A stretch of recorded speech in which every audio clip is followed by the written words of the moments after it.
All right, folks, no more waiting. Doink, it's Friday. And the only two guys that matter are here tonight. Oh, that's right. Damn it. I'm here for a little while anyway. The original OGs that's me. from the Quagmire. Sorry about that. What'd you say? That was me. I left the window open with the mic on. Rookie mistake, eh? Hey, you know what I mean? It's like sometimes you just think that you know everything and you don't. You know what I mean? And you got everything and you don't. Yeah, my wife proves that to me every day, huh? Yeah, usually my wife shows me that too, but for whatever reason she didn't feel as well as she wanted to. You know. Is there a rundown to do real quick? Is there somebody I'll do that a little later. There's only like 4 guys in here right now.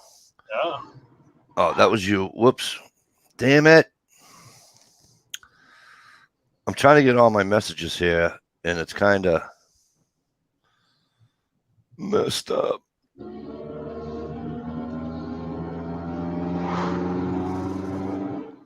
And they're thick tonight. There's cops everywhere.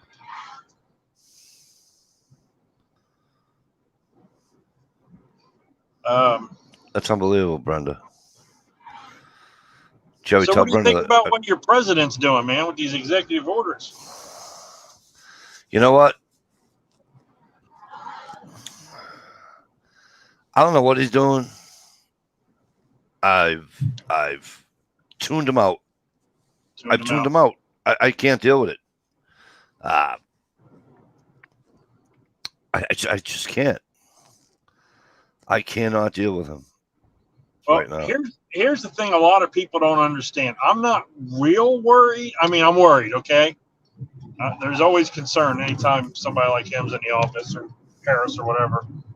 And they have both the House and the Senate, basically. But here's the thing. You know, they pushed that budget through with no Republican votes or whatever. Yep. Because they didn't have to get 60 votes. Well, that goes back to, God, I can't remember how far it goes back to, but you can do that on budgetary type bills and votes and stuff when it comes to anything with the budget. Hang on. Right. I'm telling you, dude, the allergies are killing me with these trees blowing. Yep. But anything like budgetary or to do with spending, you can do that. What they call it, going nuclear or whatever, where they go 50 votes or whatever, and they tie it, and the vice president votes, passes it like they did the, COVID bill or whatever. But when it comes to like rulings on laws like guns and stuff like that, gun control, and you can't do it. It has to be the 60 votes to win. So a lot of people don't realize that they're not going to be able to just push it and be done with it. They're going to have to get so many Republicans to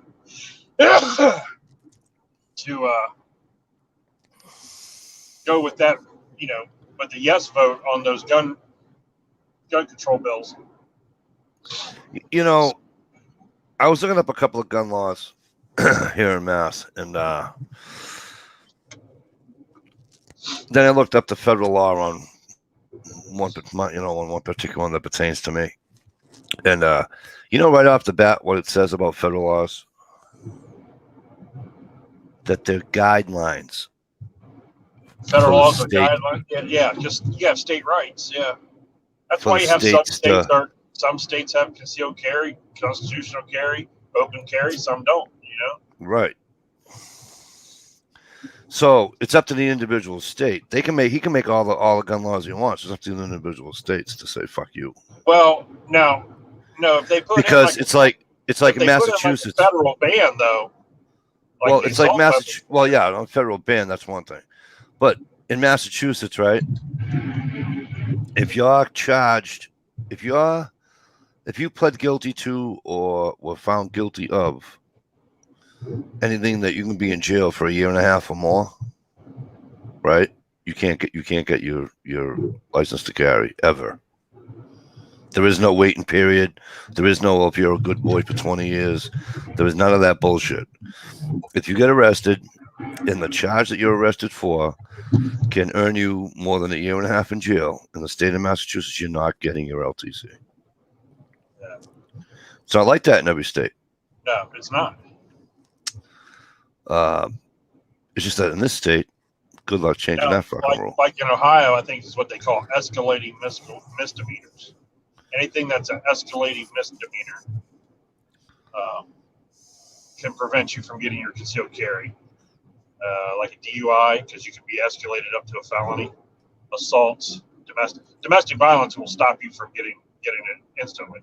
Any domestic violence, even if it's a verbal, it will stop you from getting. It usually stops you from getting a gun. So not in every state. Yeah. But what, in Ohio? It's actually concealed carry. It's actually in Ohio or throughout the country, because it's actually. Well, I'm talking about Ohio's concealed carry. If you got an escalating misdemeanor, you're not getting a concealed carry permit. Right. It's actually a federal law. It's a federal laws on the domestic, yeah. Right. But like New Hampshire, you can. Vermont, you can. It doesn't. Well, the thing is, the way the laws are written is you can't ever go less than what the federal government mandates, but you can go more as states.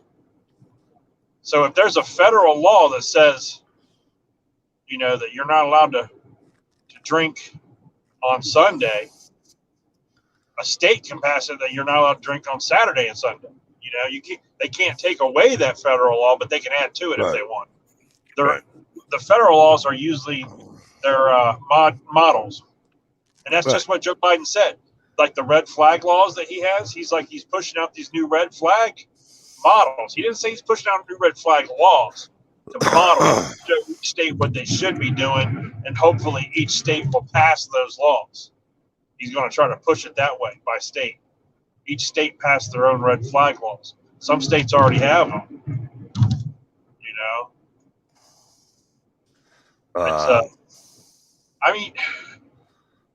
The red flag laws, man, geez.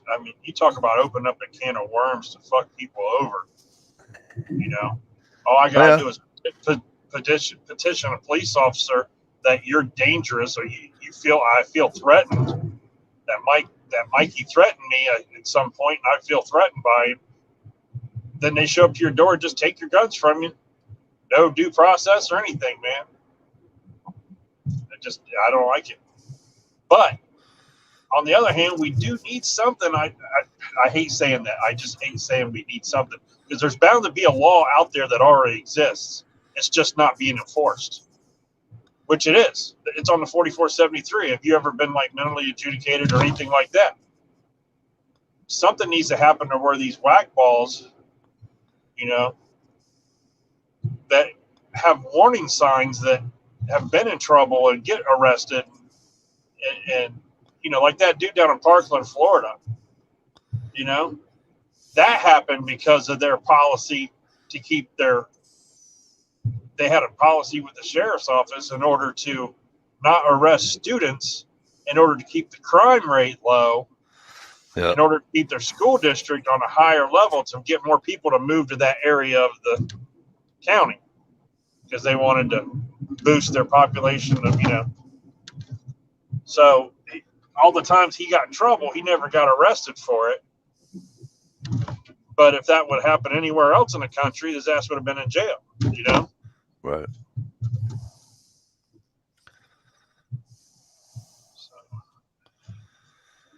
I don't know, but then he put out a special commission to start looking into the Supreme Court. That happened today. Really? He put a commission together with a bunch of lawyers and stuff to look into the Supreme Court to see what his options are, if he can pack the court or not, get rid of the 6-3, because conservative judges are, got the majority in the Supreme Court. So they're going to get ready for them to pack the Supreme Court. Probably put about 12, 14 judges in there, most of them, not 14 more, but up to 12 or 14, with them being liberal judges appointed by Biden. Yeah. And then you got a guy who works for, Gabby Gifford. You know who she is, right? She was like the congresswoman or senator or whatever she was that got shot. Yes. While she was like giving a speech or something to her constituents at a grocery store. She had her husband, Mark, whatever his name is, he's an astronaut, was an astronaut or whatever. They like to go out and shoot their ARs and have fun, but they don't want anybody else to have them. They've got their own anti-gun group, and they try to push anti-gun stuff. And they got a guy that works for that group, was heading up their group. He is now the nominee from Biden to take over the ATF. Now, how are you going to put Really? that's just, you're going to put an anti-gunner in charge of the ATF. That's just like, talk about weaponizing a government agency. Jeez. He's going to have all that power. And you're going to see the gun, the bump stocks, not the bump stocks, but the pistol braces. Those are going to be banned soon. Those will be banned soon. If you would have watched his speech, Biden's speech, and the fucking shit that was just coming out of his mouth, anybody that doesn't know anything about guns just sit there and lap that shit up and just sucked it all in and probably just, believed every word that he said. And it was 99% lies.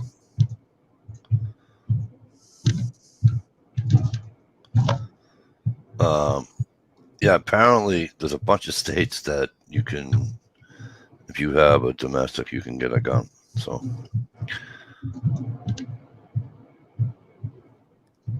it's amazing. Yeah. Well, some places you can have a felony and after 7 years get it expunged and get your gun rights back. Yeah, but around here, expungement, you can't. When you go to buy a gun, they're gonna see it anyways. Right. My thing is, and it's only expungement to be hired for a job. Yeah. And in Massachusetts has 7 year. What do you call it? They can only go back 7 years. Yeah. I have a very unpopular opinion, though. It's some people have the same opinion as mine, but I think once you complete your time and serve your debt to society, you should get your gun rights back. Not if you're on parole or probation, but if you got sentenced to 10 years and you did 10 years.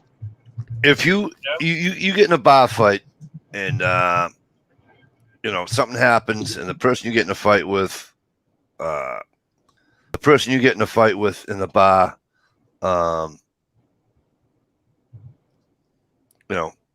dies, unfortunately, right? Right.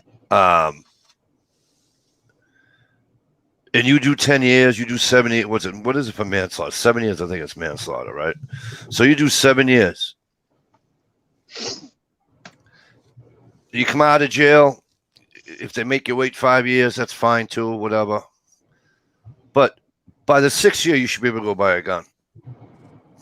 Yeah, why should you have your right to defend yourself taken away? Yeah. I feel a little differently if you used a gun in your crime. Right.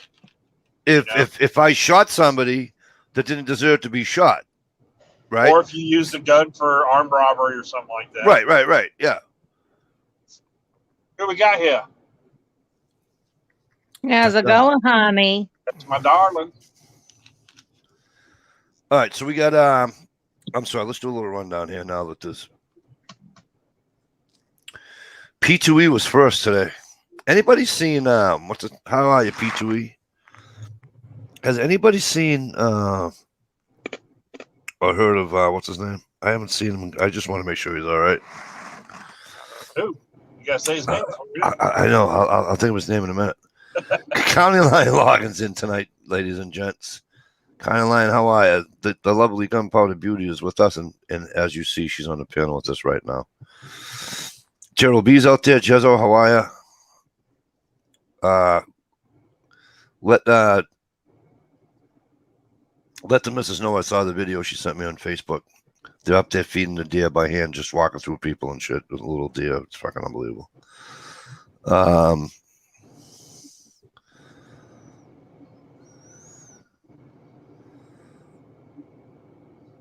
Yeah, Gerald B said he's got Second Amendment towns popping up every place up north. I know. I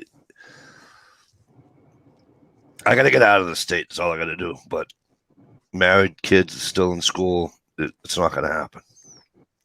Hey, good news. What? If you move to Missouri, Yeah. Do I get to see you? you get to see me, and there's pretty good schools. Yeah.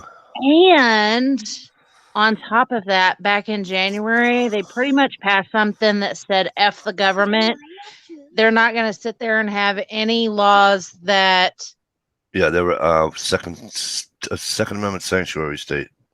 Yeah, there's not going to be any gun laws, past, present, or future, that's going to affect the state pretty much. Right.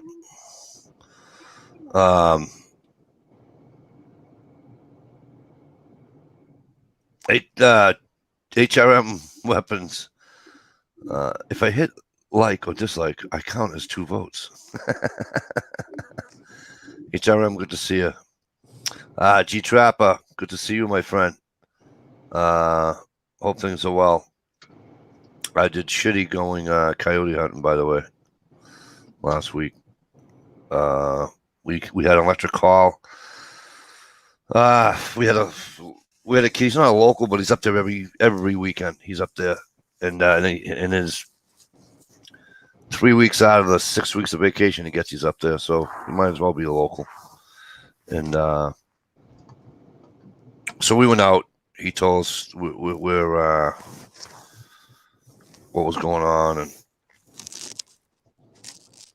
we let the call go. And I used the I told him to use the pheasant calling, and he did. And we heard them yipping and yapping, and we got them. Would you like a wounded pheasant or something? Yeah. Well, see, what we did was we put the call. We were like up.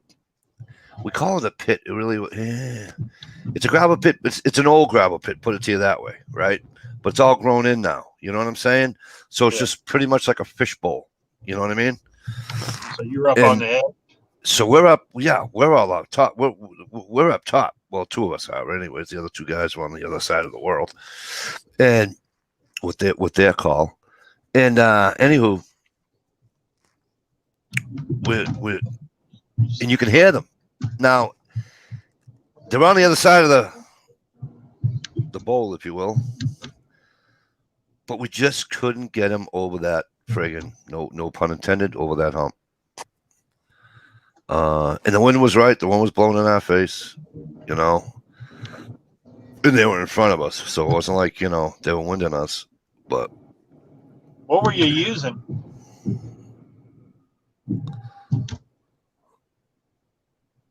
What's that? What were you using? Electronic calls. Well, what were you using to kill them with? Oh, shoot him? Yeah. Somebody had a 7mm up there. I had a 22 mag. I brought my shotgun too, just in case. Yeah. Somebody else has 308. Man, when I was in Florida, I was half tempted to go do a hog hunt. Oh. I'd have killed you if you went and then did a video on that. I didn't want to spend the money that they were asking. Why? See, now that's the other thing. Why they ask for so much money if there's a friggin' right? They're an invasive species. Help us get these hogs out of here. And they're asking an arm and a leg. I can go to fucking Texas from Massachusetts for like fucking $280 bucks. It's a tourist thing in Florida. It's definitely a tourist thing. Yeah. You know. Even in Texas, I I think my husband, his brother, and their dad went on a hog hunt in Texas, and I think for all of them it was like 800. Yeah, it's cheap in Texas. Yeah. But it's kind of like the deer hunting situation. You're allowed to get this size of a hog. Anything bigger than that, Cost you more money. yeah. Stalker Steve, how the hell are you? Good to see you. You have an invite in your Facebook messages. How's it going, Steve? Yeah, and I mean, I don't know. I just if they're an invasive species and they're hurting out there, you know, Jesus Christ, Well, let them come in for fucking $50 a call in a fucking day. That's You probably get more people. That's the difference between having like farmers and having a place where you can go and shoot them, because they're pretty much having them to where they can grow them and be able to charge people out the ass for these hunts. Whereas farmers, they don't care how big or how small it is. It's causing issues for whatever animals they have. It ruins the crops. They just want the damn things out of there. But if you're going to a farmer's place, you have to do a lot of research on when they're going to be there, how you're going to trap them, or how you're going to take them down. Right. A lot of the places, they're considered a nuisance animal in Ohio. and we don't have a whole lot of them where I'm at, but down southern Ohio, there's a lot. Yeah, because they come in from Kentucky. Probably, right? I have no idea. I mean, over the past like 20 years, they've been just like spreading like wildfire down there. And you can kill as many as you want. You can hunt them at night. Only time you can't hunt them during deer season. It's like the only time you can't hunt them is during deer season. A pig? Yeah. Really? You're not allowed to, in Ohio, G-Trap, you can't hunt anything during deer season. G-Trapper, you have hogs up there?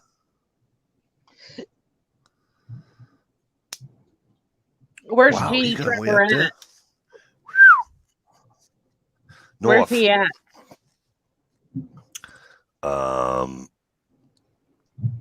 One of the Dakotas.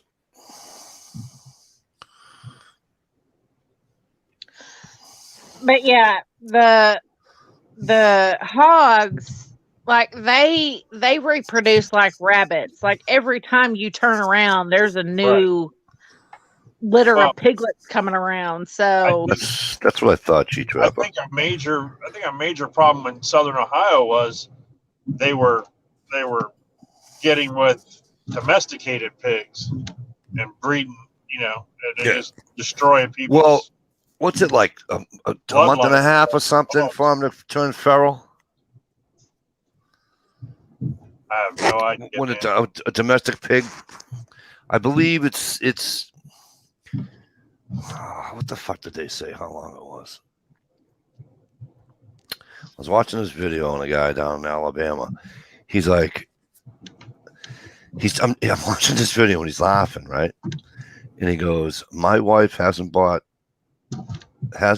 pork in a store since we bought this property 15 years ago." They raise a pig. They raise their own pig just for bacon. Well, 2 pigs. I mean, have you pretty much just for bacon? Huh? Have you ever had the fresh bacon like that? Fresh cut bacon from somebody's own hog? Yes. Yes. It's delicious. It doesn't taste like the bacon you get from the store.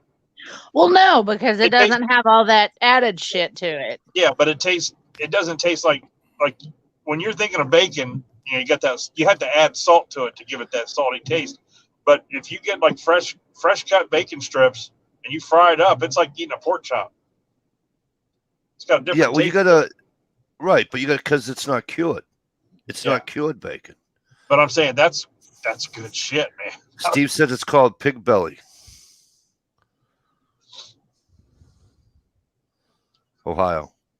Stevie Pig said it's belly. called pig belly, and Stevie said 3 generations tame pig is completely wild, and they can have how many times can they have kids? Have a swamp donkey. What's up, G Trapper? He butchers his own beef too. That's fucking awesome. I am living in the wrong goddamn spot of the goddamn country. I'm telling you. I mean, I love my state for the history, and it is kind of nice. Western Mass is beautiful. It's beautiful. But damn, do I live in the goddamn wrong fucking state? And Mikey, the answer to your question, pigs go into heat every 3 weeks. Are you kidding Right, me? but Stevie said, right, so every 3 weeks, so 3 generations, so 3, 6, 9 weeks. What did I say? I said a month and a half. All right, so I lied. So 2 months. So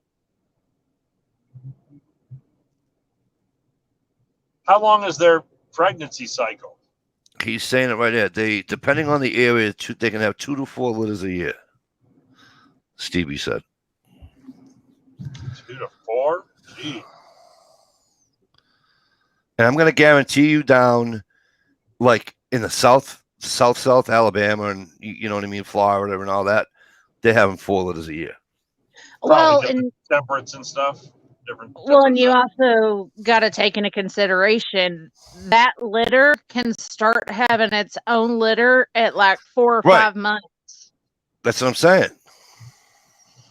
So, yeah.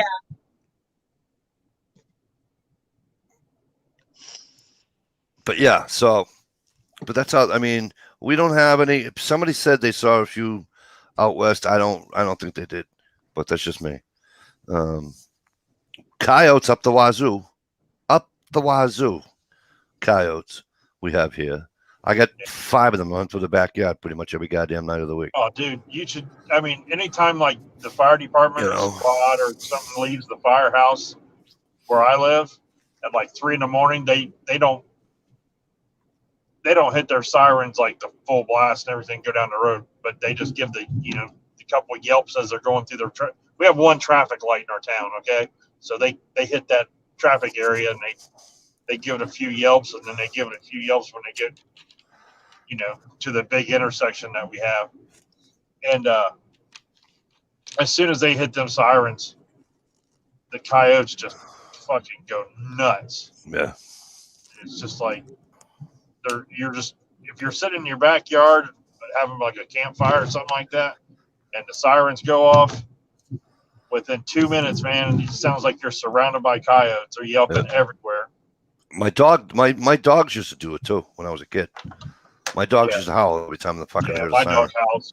Yeah, if a cop or ambulance or something goes by on our road, like right by our house, our dog will howl. But unless they're close, when they're in the distance like that, he doesn't. He doesn't even. Only damn thing he hears is a fucking cheese wrapper crinkling. County Line Logan says 112 days or 3 litters a year. 112 days. So,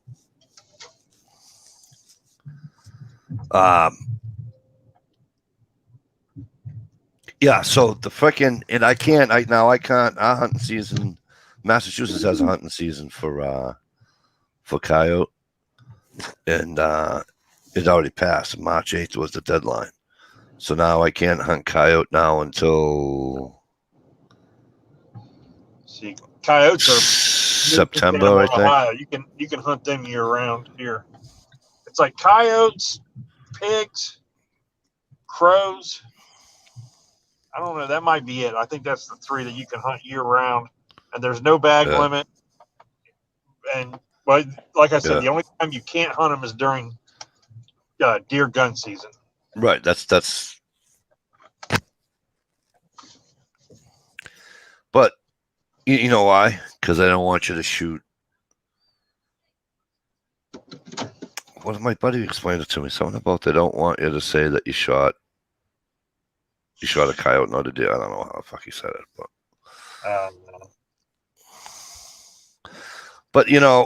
the coyotes. I may or may have, when I was younger, I may have or may have not shot a turkey during deer season.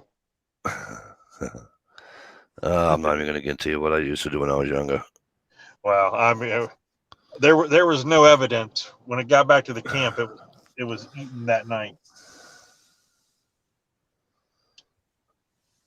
I have we got deer, turkey when I was a teenager in my early 20s, and we thought we had permission to hunt. Okay, we have, because we have the property in New Hampshire. We thought you can hunt on your own land. So wow. Then I found out we couldn't. Oops. Really? I got a ticket. It cost me $250 when I was fucking 14 years old from the Ohio, what are they, DNR officer, game wardens or whatever they are. I shot a deer. I shot a deer on our property, and then it started getting dark, and I was tracking him. And he ran over in like my neighbor's woods. We had a blood trail, and I guess the neighbor must have called ODNR or something. They came out, and because I still had my gun and a flashlight, because we were tracking him, I still have my gun. I was supposed to take my gun back and come back with just a flashlight and not carry a gun when you're tracking a deer after dark, I guess. I don't know. I never heard that law before. Yeah, I mean, I was 14, dude. I didn't know what was going on. What, they get you hunting at nighttime? Yeah, it was a citation for. Well, my gun was loaded too, so I never emptied it. So I had a loaded gun after sunset or something, and it was like $250. My dad was pissed. Well, we have laws up here that you can't.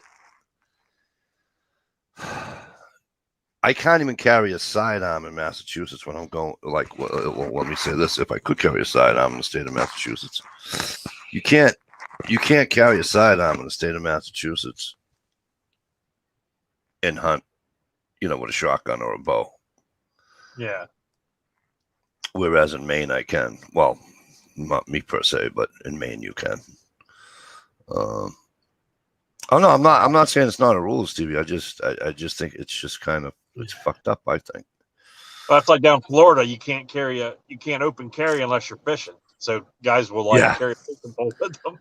They're carrying their ARs. There's a guy in YouTube that does it all the time. He carries his AR. He's got his pistol on his hip.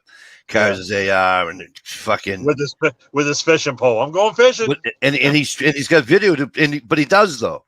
He's got video to prove that he's fishing, not just breaking balls. But he's breaking balls and fishing at the same time, and there's nothing they can do about it. Yeah, hey, I'm here. So some of the cops go in and see what's going on. All right, we'll be here. All right, brother. I'll continue that conversation without you.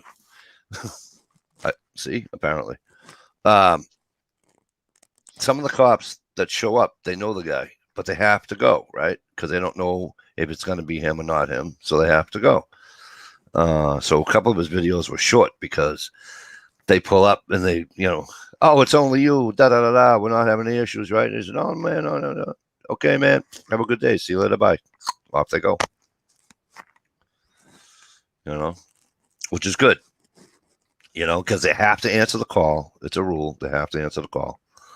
So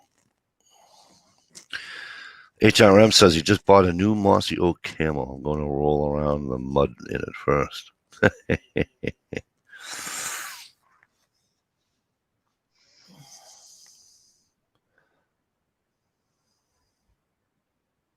Right. You can't use it to dispatch it. Right. When you bow hunt. Correct. But you can still carry it with you. Massachusetts, you can't carry a sidearm.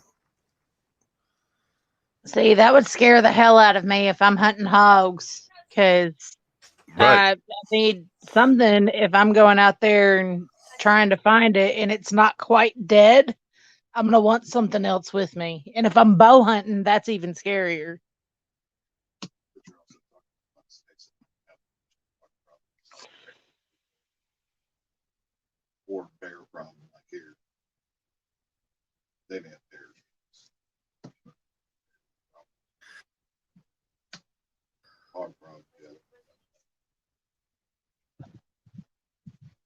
Yeah, here I wouldn't want to be out in the woods and come across a bear and not be able to carry something else with me. Hey, Mikey, you know you're muted, right? Oh, okay.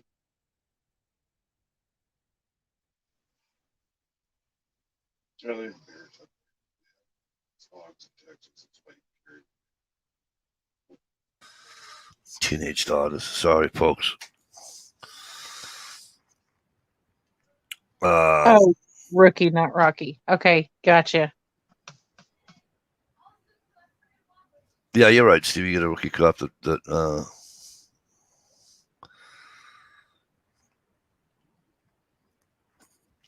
they do. They'll freak out. Oh my God, he's got a gun. Get on the ground. Get on the ground. No, I don't have to get on the ground. You know. But I mean, some people will say, you know, there's an old saying: just because you can do it doesn't mean you should do it. You know, 6 1, half and dozen the other. Can he do it and just do it with a sidearm? Yeah. If you want to practice your your right to carry a gun and while you're fishing, use your sidearm. You know, he uses a side. I am an AR. You know what I mean? So for the people that don't know the laws or don't know the laws, they don't understand, why he's doing it. I could see almost why people might get a little jumpy. You know, if that's the right word.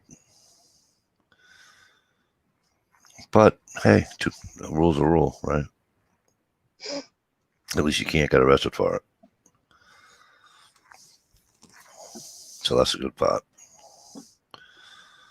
You know what I mean? Yep.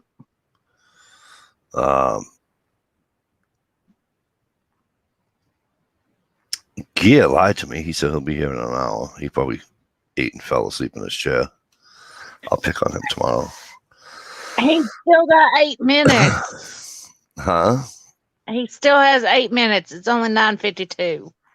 Yeah, but he told me he'll be an hour back in, I forget when. I think it was 9:30 when I texted him. So he's long past this hour. Up here in the big bush, you can pretty much do what you want. Please be ethical.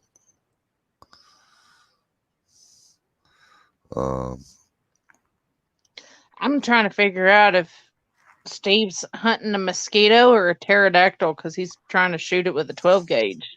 Fuck it. Put some 3-inch shells in there, Stevie. You're wanting to some redo some of that home remodeling stuff anyway. I mean, if you shoot it enough times, you'll take down a whole wall. Look at that open floor plan. Exactly. Stevie, you want to come in or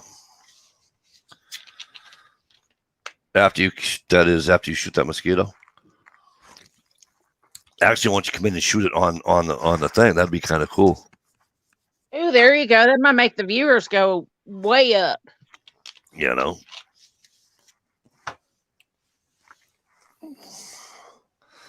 Yeah, Gia does grilling. He does gardening. He does all that shit. He just did a couple weeks ago. He did about a week and a half or so ago. He did a video on pretty much all his the pots and everything, and then what he's putting in everything and all that. And I said to him, I said, Gia, I wish I had a fucking $5 for every goddamn pot you got, because he's got a shitload of fucking plant. All right, let me. I said pot, but pots to plant in. Hey, what's up? Did you shoot the fucking thing on there? Let's go. I'll click on you. Amanda's out in the middle of our wonderful West, just I heard that. drove through Boise. I So I heard was just following along with her on satellite and How's she making out? All right. talking to her. So far, she's getting a little tired, but she's got about, I think, 2 to 3 hours left to get to the next hotel to crash. Oh, wait, I shouldn't have said crash. What time did she leave? She's coming back now. She's been driving all day. So she's on her way back she's going to your place or Southie? Yeah, I wish. We'll see where she ends up. We're supposed to like say hi in what's the fucking city with the big arch? St. Louis. Yeah, I'm supposed to meet her out there. We'll see what happens. Isn't that St. Louis? St. Louis, isn't that where I don't know. Isn't that where Gunpowder? I don't know. Isn't that where some other people from around here are from? Yeah, but they won't drive the distance to come hang out. I don't know. But because your first name, no. although your name, hold the phone. Although your name, hang on. Although your last name sounds like Ohio's last name, it's not.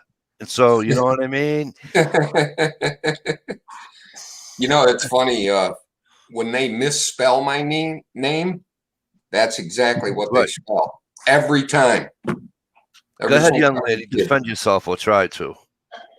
Oh, there ain't no trying. All these motherfuckers got to do is call a bitch, and I will grab the car keys and fucking take my ass there because it's only 2 hours. Meet you halfway if it works out. 2 hours to St. That would Louis. be cool. It is literally, if I drive, now if I'm driving, it's only going to take me an hour and a half, but it is on Google Maps 2 hours from my house. Right. Hey, let me screen share for a second. I want to show you something that's really kick ass with this new technology. Go ahead. What do I have to do? When you see me down below, I have to accept it. Yeah, I have to bring it up. Yeah. Okay. Yeah. I'll just do it for a minute. Yeah, no problem. Did I do it right? I don't know. Can you see it? I can see it. Can everybody else? There's little Amanda right there out in the desert, or not desert. Out in the mountains of Idaho. Yeah, just got out of Boise, heading across this beautiful country. Well, it's 8:00 in Boise, Idaho. There. You know, actually, it is about 8:00. I got it. They just 1 hour. All right, let me quit sharing. Okay. I'm going to mute for a minute. Tell her I said hi. Okay. I'll be right back. All right, well, we're here. So what was I? Oh, I was looking back. Yeah, Chi-Trap was answering what I said about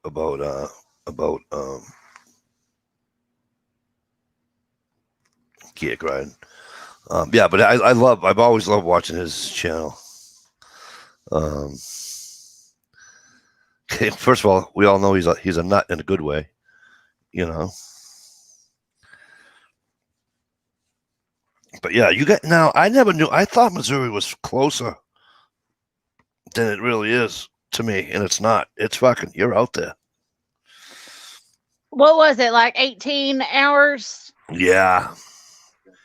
I mean, holy shit! I can be in Chillicothe, Ohio, and I think it was 15 hours. I think, or 14 hours. I think we did it in.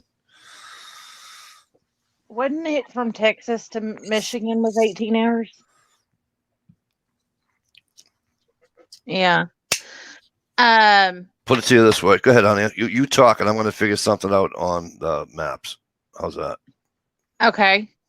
Well, I was going to say, my husband brought up a good point. Which was? It might be 15 hours, but God's country ain't going to be just a little walk in the park. You got to go a distance to get to God's country, and it is amazing, and it's totally worth the drive. The problem is that I don't have the time. I only have a certain amount of time. You know what I mean? I'm sorry. When you started talking, all I heard was like the Peanuts teacher talking, going, wah, wah, wah, wah, wah, wah. That's because I opened up maps at the same time. Oh no, I was being sarcastic. Oh, you're I being a get witch. it. Oh, you were being a witch. Oh, okay. Yeah, I understand now. keep up, Mikey. Keep up. Well, I'm getting I old, get it. so you gotta, you know what I mean? I understand 15 or 18 hours is, it's a long drive, but there are airports. Right. So, I didn't even do it. Shit, I did the wrong state, but that's why I don't want to see this one anyways.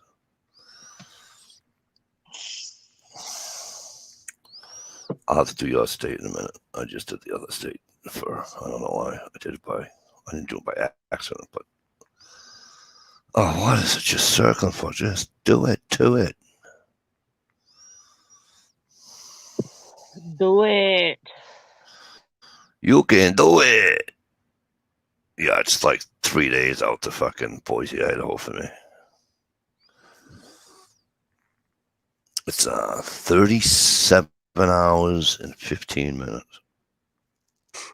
Holy shit. Did you say 37? 37 hours and 15 minutes to Boise, Idaho for me. Holy snickerdoodles, that's a long drive. Now to St. Louis. We'll do it to St. Louis because that's what Steve mentioned.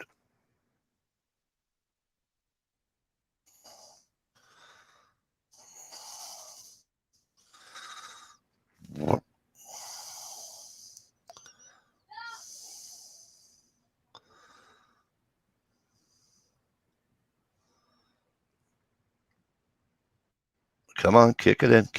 Let's go.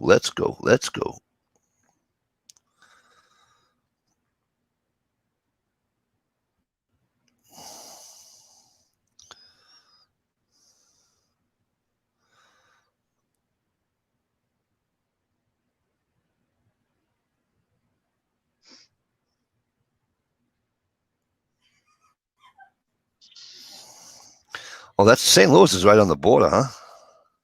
Yeah. Wow, border's Missouri, right on the Missouri Illinois line. I didn't think Missouri was that far west, though. That's fucking funny. All right, so to St. Louis, it would take me 17 hours and 8 minutes to go to St. Louis. Yeah, so it's about halfway. Hey, Brenda J. How are you doing, beautiful? Brenda. Yeah, so that's a goddamn distance, folks. Yeah. Takes about that much to drive from the top of Texas to the bottom. Right. Or far east to far west, yeah.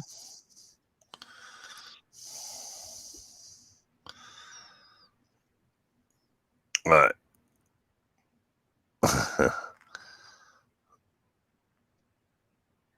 SKS Hugo, what the hell's going on? How are you?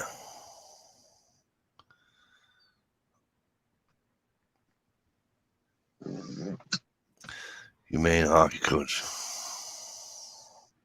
Oh, really? The humane hockey coach died on the golf course today.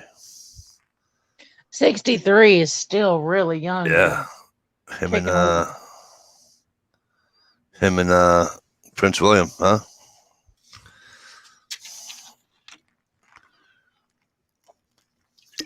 Yeah, so hey, G-Trap, I'm a long ways away, bro. That's a flight. Well, 18 hours ain't no fucking picnic either. Or 17 to St. Louis ain't no fucking picnic either. I mean, I could do it in a day, but that's a long fucking day. You know. Amanda says hi, everybody. Hello, Amanda. Oh, I got the volume down. Drive safely. Yes, drive safe, and you better call me when you get to Missouri. Brenda, how you been? Good to see you. Hey, Brenda, how you doing? How you doing? Yeah, how you How doing? you Huh? doing? How you doing? I'm doing all right. His name's on the Stanley Cup 3 times. Really? I didn't know that. Hello, Vanessa Kitty. Good to see you. Yeah, so it's what I said was 17 hours for me to drive to St. Louis. It's a fucking ride being on the East Coast, kid. Damn it. You know? Yeah, that just tells me that you need to just pack up the family and move to Missouri because our gun laws are a lot better than Yeah. yours. Well, see, that's the whole problem. They won't come. Well, You know? that's not And our necessarily. hunting, They're content. and our hunting laws are so much Yeah, better. But your deer are smaller, though. It's like hunting in Florida. Hunting deer in Florida is like shooting a fucking German Shepherd. Well, I mean, what No, was maybe yours, not like Missouri, 180 but down in pounds? Florida they are. They're wicked small. Like, well, Stump was telling me they got really small deer down there. Yeah, Where he is. but you can legally shoot a dozen of them, Exactly. which is Right. kind of fun if you can Yeah, see exactly. that. I mean, the doe that my husband got was like 140 pounds, and then it was the That's buck. not small. That's No. big. The buck was 180 pounds, so it ain't. That's a big. Those are big deer. Yeah. Yeah, and that was only like a year or two old buck that he got, so it's not too Yeah. small. No. I thought you, because I keep putting you people. You're more Midwest than South. That's what I'm trying to say. Right. Missouri is more Midwest than South, to me, anyways. If you look at the map of the United States, you know what I mean? Like the deer here are bigger than the ones that we had in Texas. Because if you got 120-pound deer, that was a good fucking day. That was a move. Right. But here, I mean, getting 140 and 180 pounds is not out of the normal. It's just how big they are here. So it's really nice. Are you kidding me? Did you guys see my post earlier? I got a freaking mosquito in my house flying around me. He's landed on my arm twice and I missed him. That is funny. I'm telling you, break out the shotgun, Stevie. Let him have it. It ain't even spring yet. Let him have it. What, the peepers are already out. He might as well be out. Yeah, but I can't handle firearms on YouTube no more. So Can I elaborate on that subject for a minute? What you just said, Stevie? Yeah. Oh. I follow this kid. He's an air gunner, right? Wicked energetic kid. Wicked energetic. Some people might think he's a weirdo. I think he's awesome because he's got energy up the wazoo, right? And he went through the rules with YouTube. And he says, and he's on the thing, and he says, YouTube, this is not a firearm. This is a gun, an air gun. The bullets, the ammunition is propelled by air. And he went through the whole thing, did the whole thing, blah, blah, blah, blah, blah, right? They demonetized him. Wow. They demonetized him. They said, they gave out this thing, and they said that not only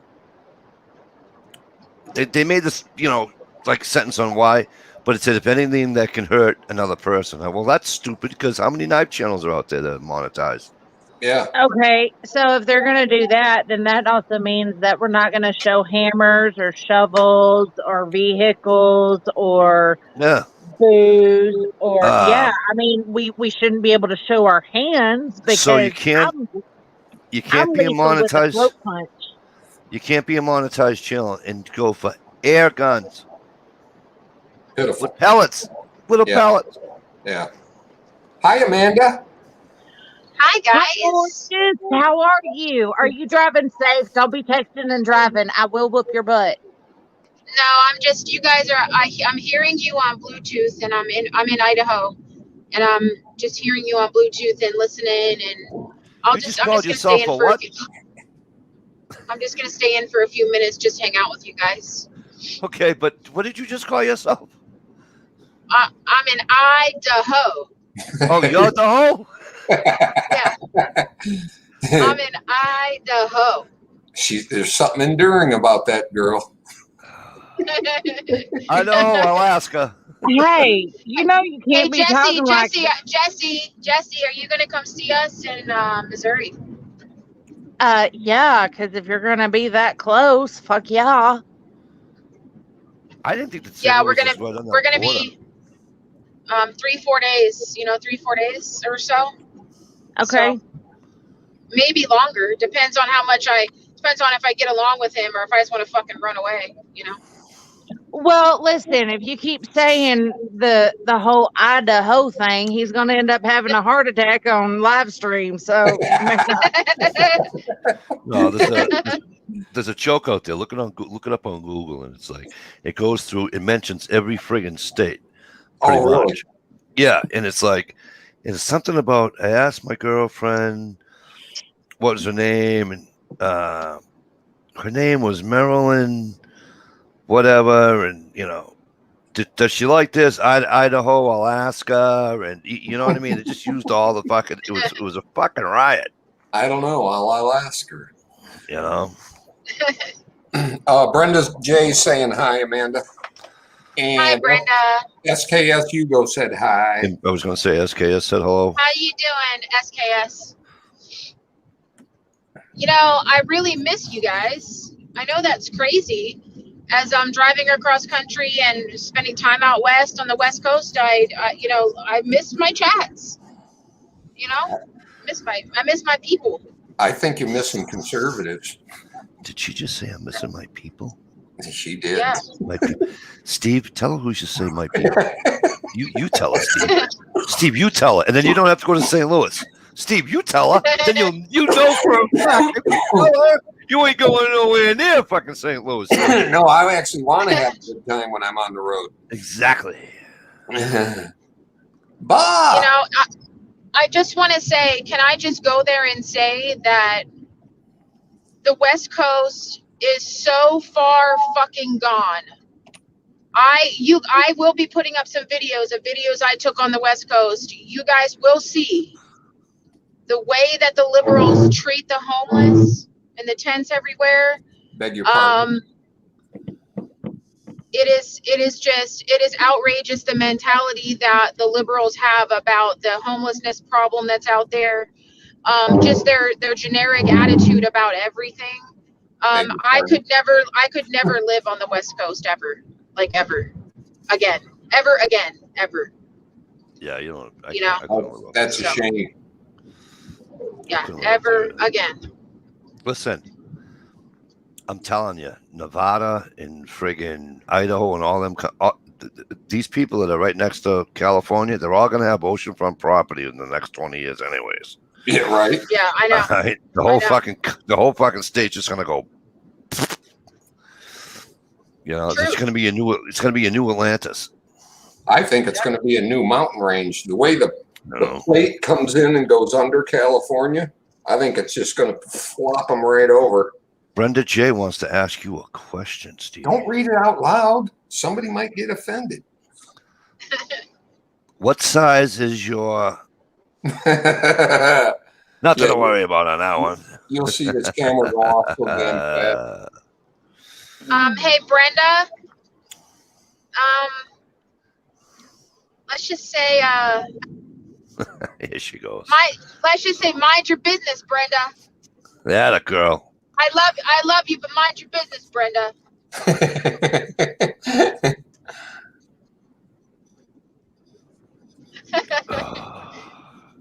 Oh, I'm scared, but I'm gonna say, go ahead. Go ahead, ask the question. Don't worry, I won't read it out loud. She can ask all night. I don't have to answer, right? Right, and I won't read it, and I won't read it out loud, so Amanda will hear it. Although Amanda can go back when she gets to wherever she's going. Okay, she can go back on the chat and look at all the comments. So. Oh, why'd you have to make it so serious? Oh, I am not answering that question. I am not reading it. Booyah! Damn, Brenda. Wow. Damn. Come on. You just brought this place down to an Come all-time on, what the low. hell is going on? What the hell is going on over here? It's an all-time low question to ask. Oh my gosh, that hurt. Okay, Oh, I think I because need stitches in my side. That hurts. Oh Jesus God. Christ. That dirty because word. we are completely transparent, Brenda J asked, when are you and Amanda getting married? Well, here's the deal. The I N don't word. know if I ever want to be married again. I know I don't. I don't think I ever want to be married again, but I will say that I think I have found the person I'm supposed to be with. Oh! You know, so Oh my God, your cuteness is just making me nauseous. I'm getting diabetes. Will you stop it already? That's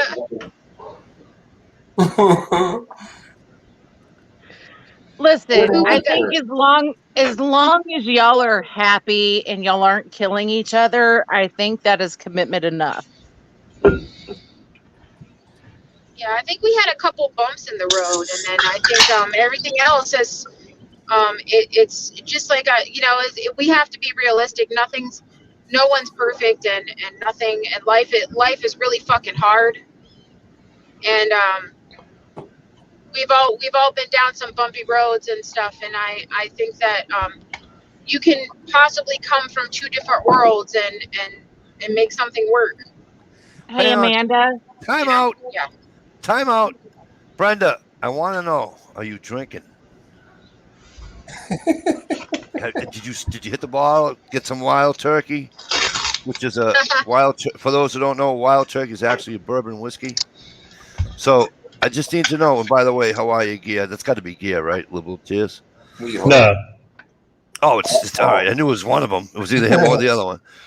So Amanda, check this out. I think Brenda is drinking. You know why? Do we Hello? Amanda? Amanda, do you know why I think Brenda's been drinking tonight? Why you think she's been drinking? Because she said you're so sweet. And that ain't what Stevie's telling us. That's not what Brenda, Stevie tells us. All right, here's the deal. I have a little bit, Brenda. I have a little bit of what would you call it? Alter ego on YouTube a little bit, and it's kind of like this badass biatch type, thing. Amanda H kind of thing. Oh, bitch! And Don't in even real try life, in real, sugarcoating this shit. Say it like you fucking mean it. well, hold on, whoa. In real life, Brenda, I try to be as good of a person as I can be. Okay.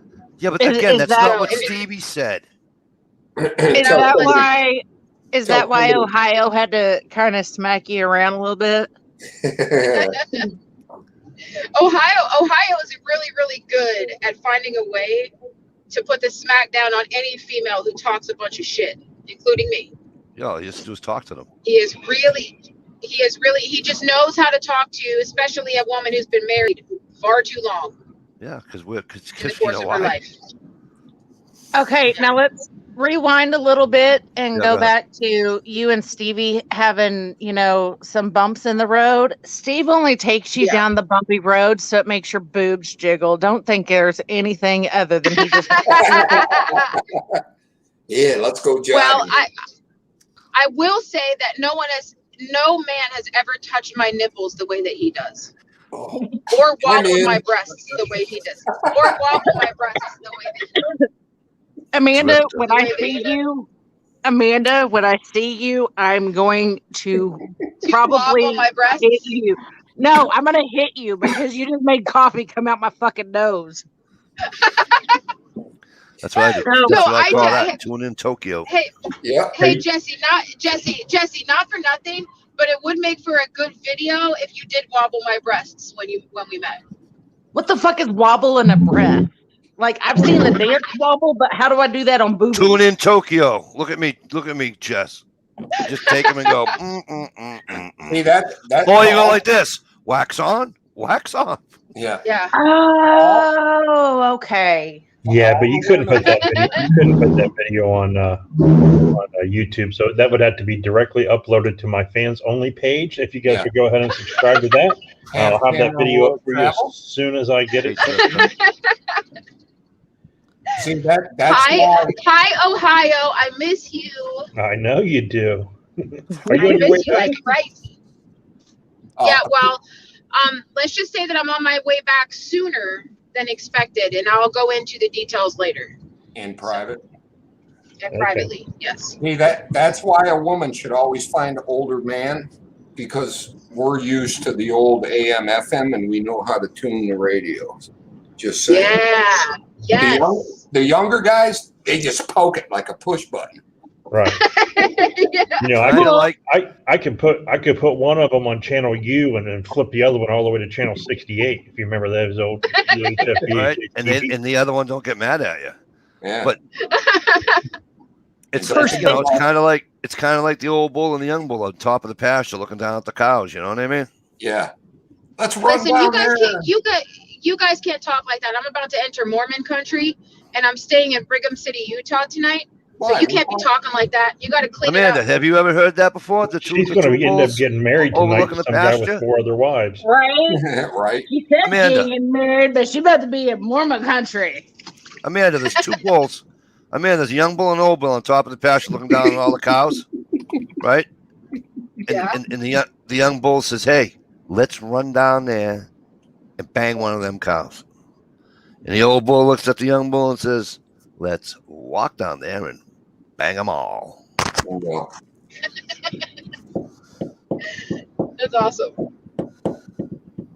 Yeah, like I will say this. I did stay in Brigham City on the way out, and it was an absolutely hopefully I'll do a video with all these pictures, but it's situated on, I guess it's Great Salt Lake, the edge of it. And it is absolutely stunningly beautiful, but it is like this really awkward, very weird little tiny Mormon town along the mountains. So, Careful, don't they have Yeah. like 12 wives out there? well, I will say that you see a Mormon, like a ward, they call them wards, and temples. They call the big Yep. churches temples, and the wards and the sects, sects, not sex, but secta. Right, Secta. right. I know what you meant. And so they have when you drive out here, you see like the wards and the sects and the temples. Like every little town has one. Like because you can recognize it by the steeple and everything. So Right. I took pictures. You guys are gonna see. I mean, it's kind of, the Mormons are definitely different. They're definitely different people. Well, that's all right. But it's fine, and they're very friendly. I mean, it was a really, they're Do very they make nice good to me, food? and I don't know.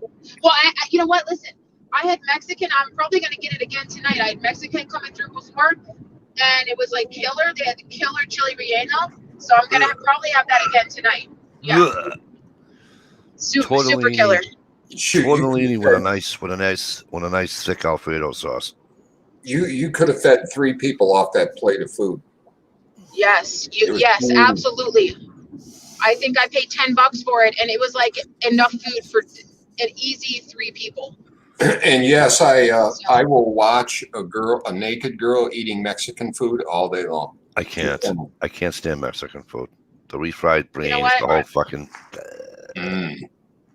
I like tacos though.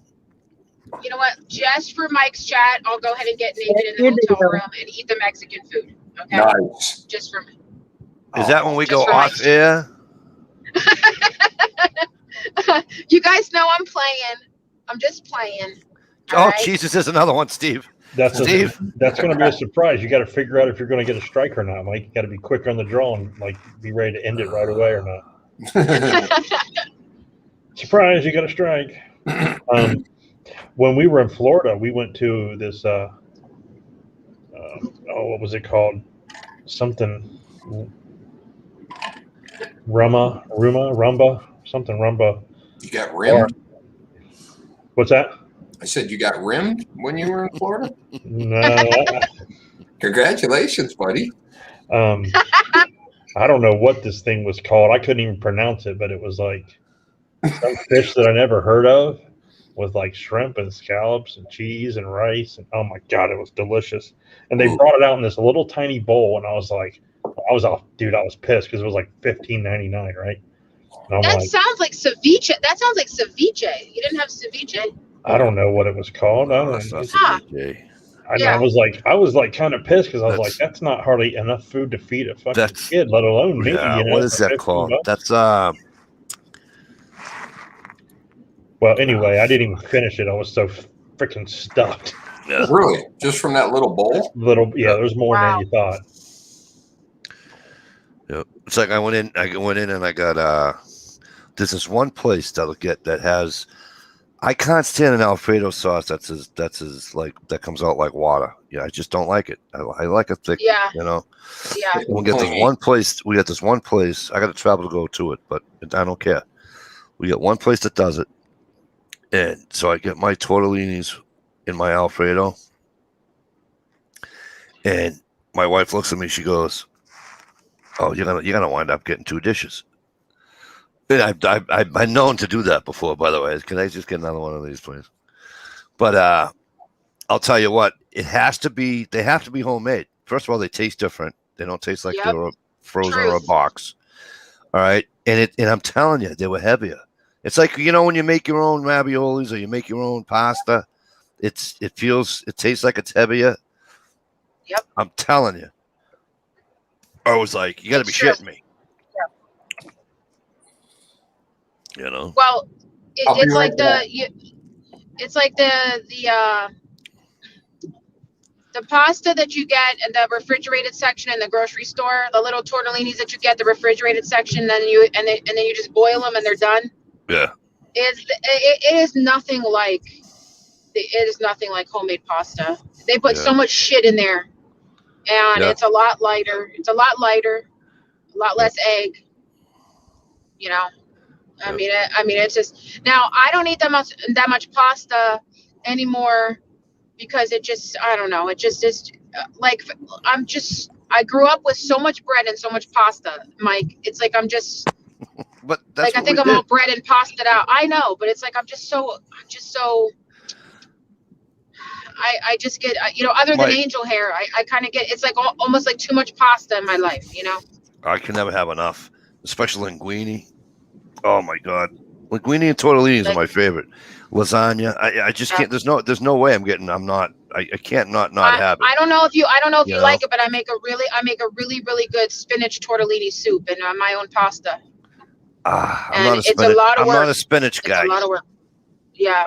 Oh, Yeah. You have to hey. like spinach to like my soup. Yeah. That's pretty funny because in the compound with Clyde just said I love a good spinach tortellini. Hey, Clyde. Clyde, how are you? Good to see you. You know, on my next trip across God knows where in this country, you know, maybe it'll be somewhere Yeah. near you. You know? Where is Clyde? Where's Clyde from? It seems like, I don't know. You know, he's one that I really don't know where he is. But I want to say, why do I want to say he's in Arkansas? I don't know, but I'm wanting to say that. He's down in Arkansas, is he? I could swear he said he was from Arkansas. Yeah. Yeah, Arkansas. Why is it Arkansas, not Arkansas? Wait, is he from there? Did he say? Yes, he is. He's from Arkansas. Okay, very good. Okay, yeah, and like I said, people from Arkansas are so fucking nice. You know? Yeah, but isn't that where the Never Clintons are had- from? I never had a yeah, probably. Yeah, that makes me sick to my stomach, actually. They got some nice hogs down there too, in Arkansas. Well, the videos I see of them, anyways. Right. Not like I've never been there, but I've flown over it. Does that count? I'll tell you what, I see them cats out in Texas flying in helicopters shooting them. Dude, I would almost pay the money for that hunt. Right. That would be I don't mind shooting pigs out of a Right. helicopter. I don't mind shooting pigs out of a helicopter, but Jesus Christ, they're shooting wolves out there. They're shooting fucking what do you call it out of? I'm like, no, shoot an invasive species out of a helicopter. Because our Kansas is. Wait a minute.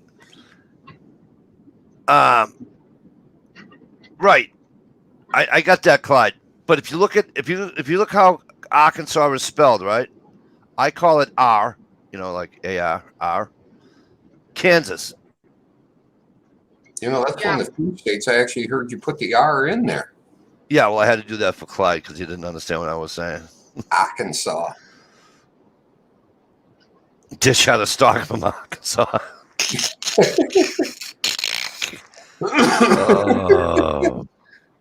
We dog hunt bears and hogs. Can we dog hunt bear up here? I think we can. Hey, Jezzo, can we dog hunt bear up this way? I think we can, right? I don't think we can do deer, though. I don't think we can dog hunt with deer. Or is it we can dog hunt with deer, but we can't dog hunt for bear? One or the other.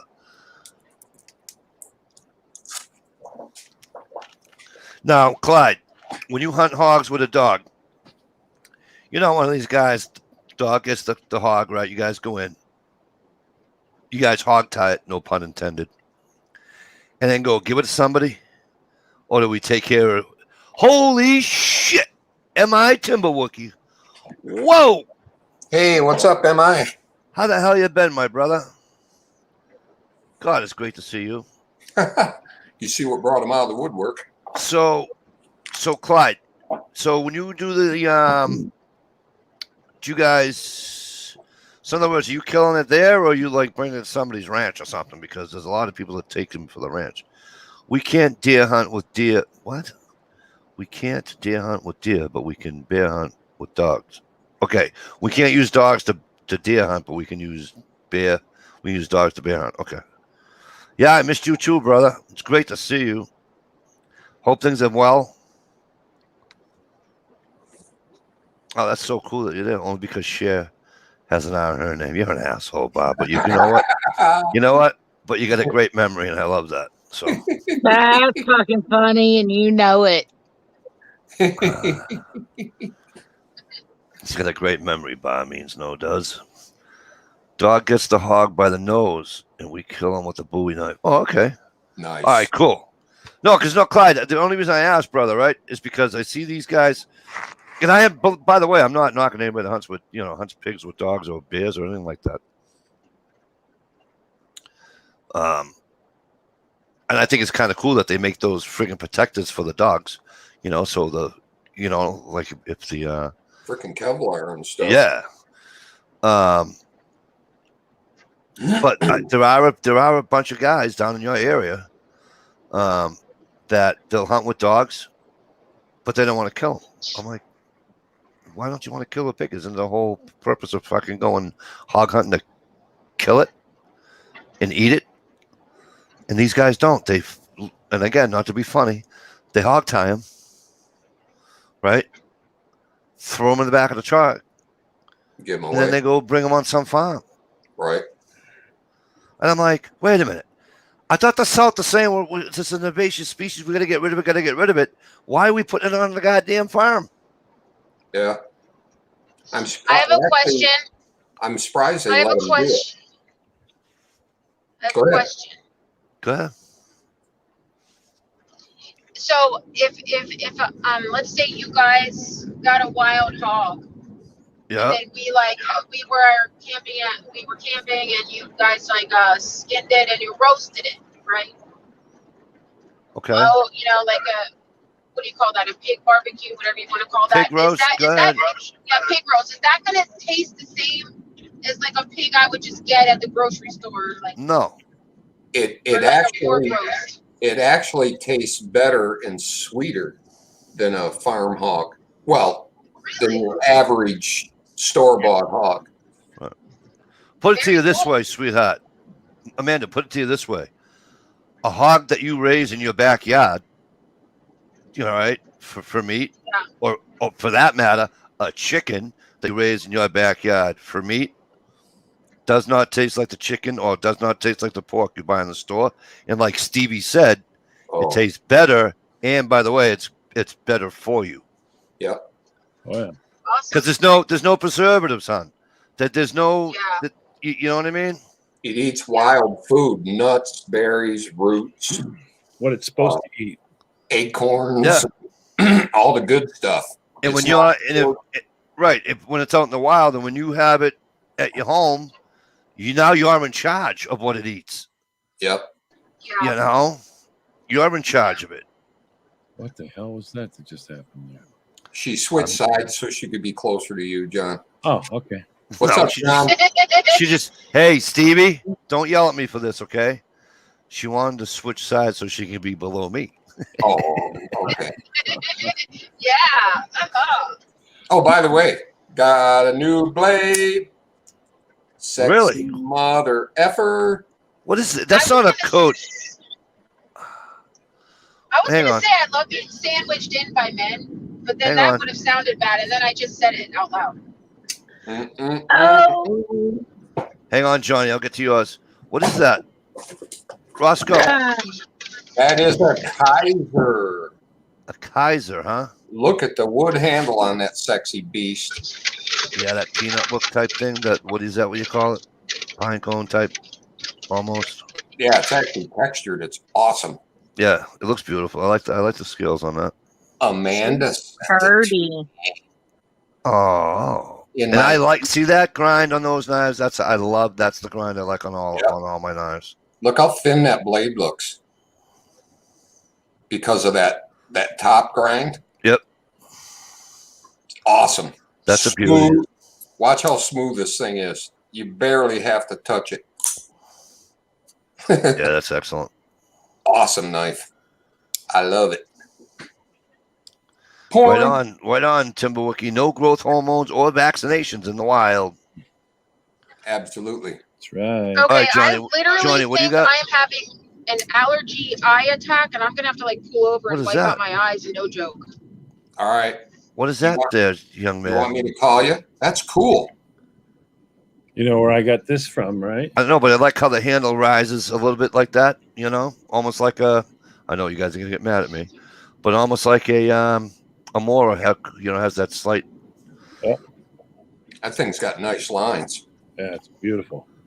Like it a lot. Whose is that one? Who's that one? This one came out of a Crate Club. Oh, really? Yeah. Well, this is the one I like. Oh, that's nice. Very nice. That's the one I like. That's a handmade knife. Yes. Yes, it is.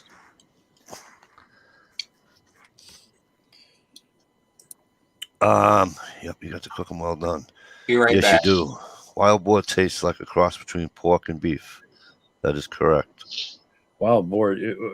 When we cut them up for frying, we soak them in mild to sweeten them up. Yep. the hell is that? Somebody's phone. Let me take myself off. What do you call it here? Much better. Whoops. Still carrying my ball cutter, right? My bull cutter. What's up, John? How you doing, bud? Good. It's good to see you. I haven't seen you like so long. And the last time you came on the chat, I was on my way out the door. I see you found a pair of scissors. See, I found. Yeah, a lot more grays coming out of your head now that you cut your hair there, bro. Hey, it is what it is, you know. What happened there? You had like dark hair, and all of a sudden, fuck! The silver fox came to town. No, when she tricked me, I think my brain just went, you know what? Gray it all. Yeah, she got one last slam in there. When she grabs it, I'm starting to like the locks. As soon as she walked out the door, I was shaving it off, going, you like it, then I'm shaving it. She calls about a half hour later. Did you shave it yet? No, fuck. Got had. They still get you, even when they're not part of your life anymore. They still get you. Right.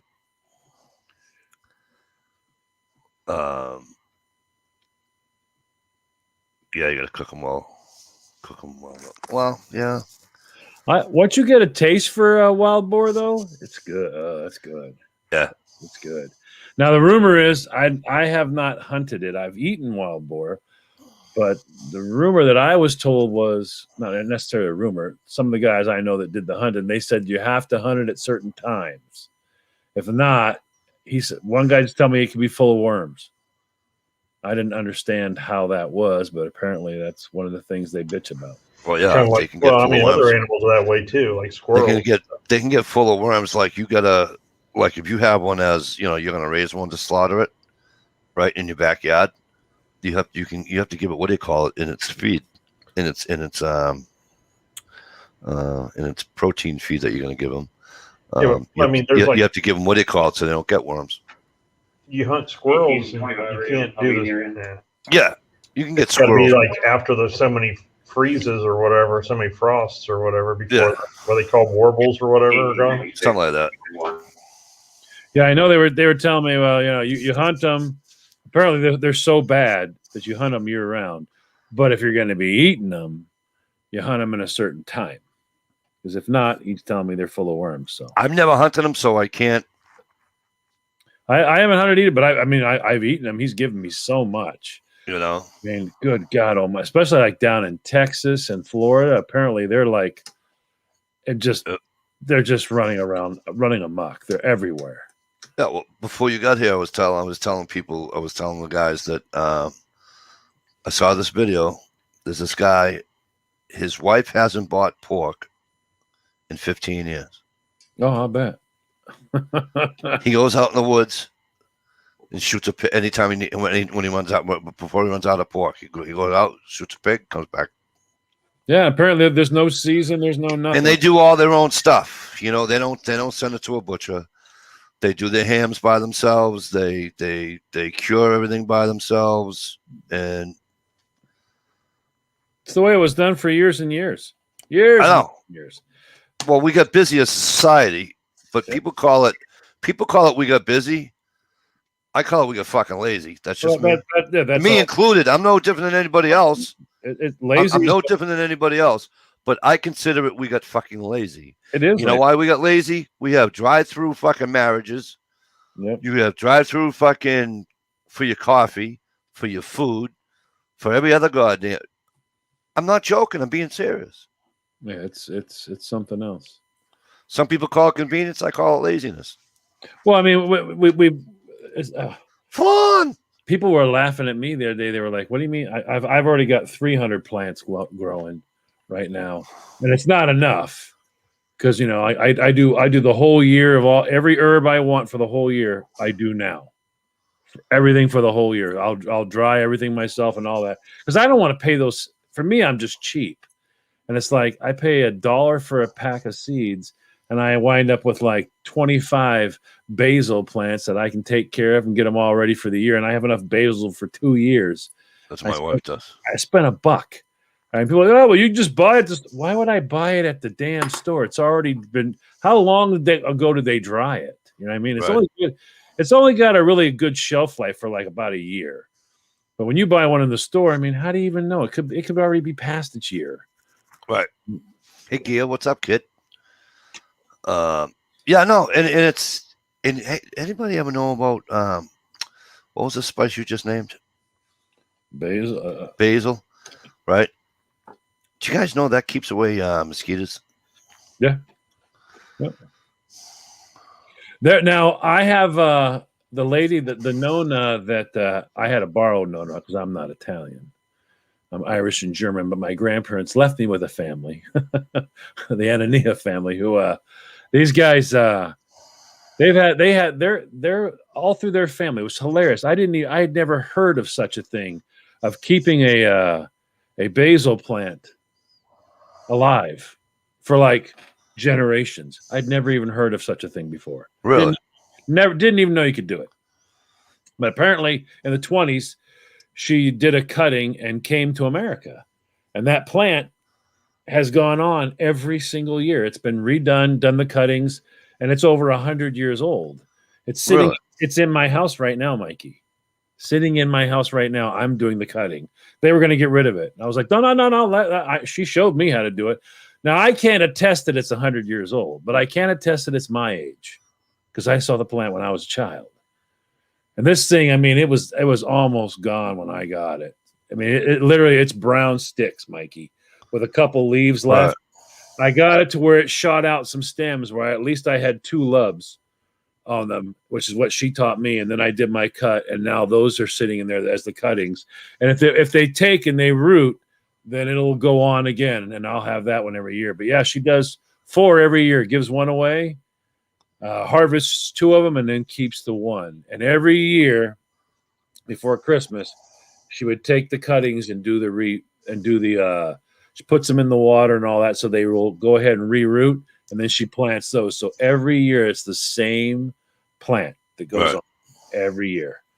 And they've been doing that. She said since the 20s. I can only attest to it since the early 70s. But since then, I know it's been going on. Yeah, I didn't even know you could do that. Me neither. Flan says they kept a chive plant alive for 40 years. Yep. Yeah, she tells you the story. And Mikey, you're Italian, you know this stuff. You accept the stories. You accept them, and you shut your mouth. All right. Yep. But I was told that it was one of those. There were these lockets that you had. They would put sand or soil from your home, and you carried it around your neck. Well, what she had done was apparently put one of her cuttings in there and had the root in there, and it had the water, and she kept it right on her, and she carried that over here.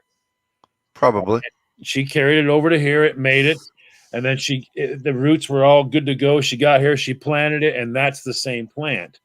But every year they've done this. And the kids, this thing was 2 years old, and the kids were like, we're just going to get rid of it. I'm like, no, don't get rid of it. Oh, God, no. No. Give it to me. Don't throw that thing away. Your great-grandmother brought that here. I'm like, Jesus. I remember my father telling me stories. He'd go over to see my great-grandmother. I mean, I do remember my grandmother. I mean, she died when I was 16. But when he was a kid, when he was 15, 14, 13 years old, they'd go to see my great-grandmother next town over. You know, just jump on a bus or whatever and go. And they'd have a parade. And my great-grandmother would ask my father, and she'd say, because she, broken English, Mikey. Take the bag and the shovel and go get me the horse shit. Go get me the horse shit, right? For the garden. She'd take the horse shit, right?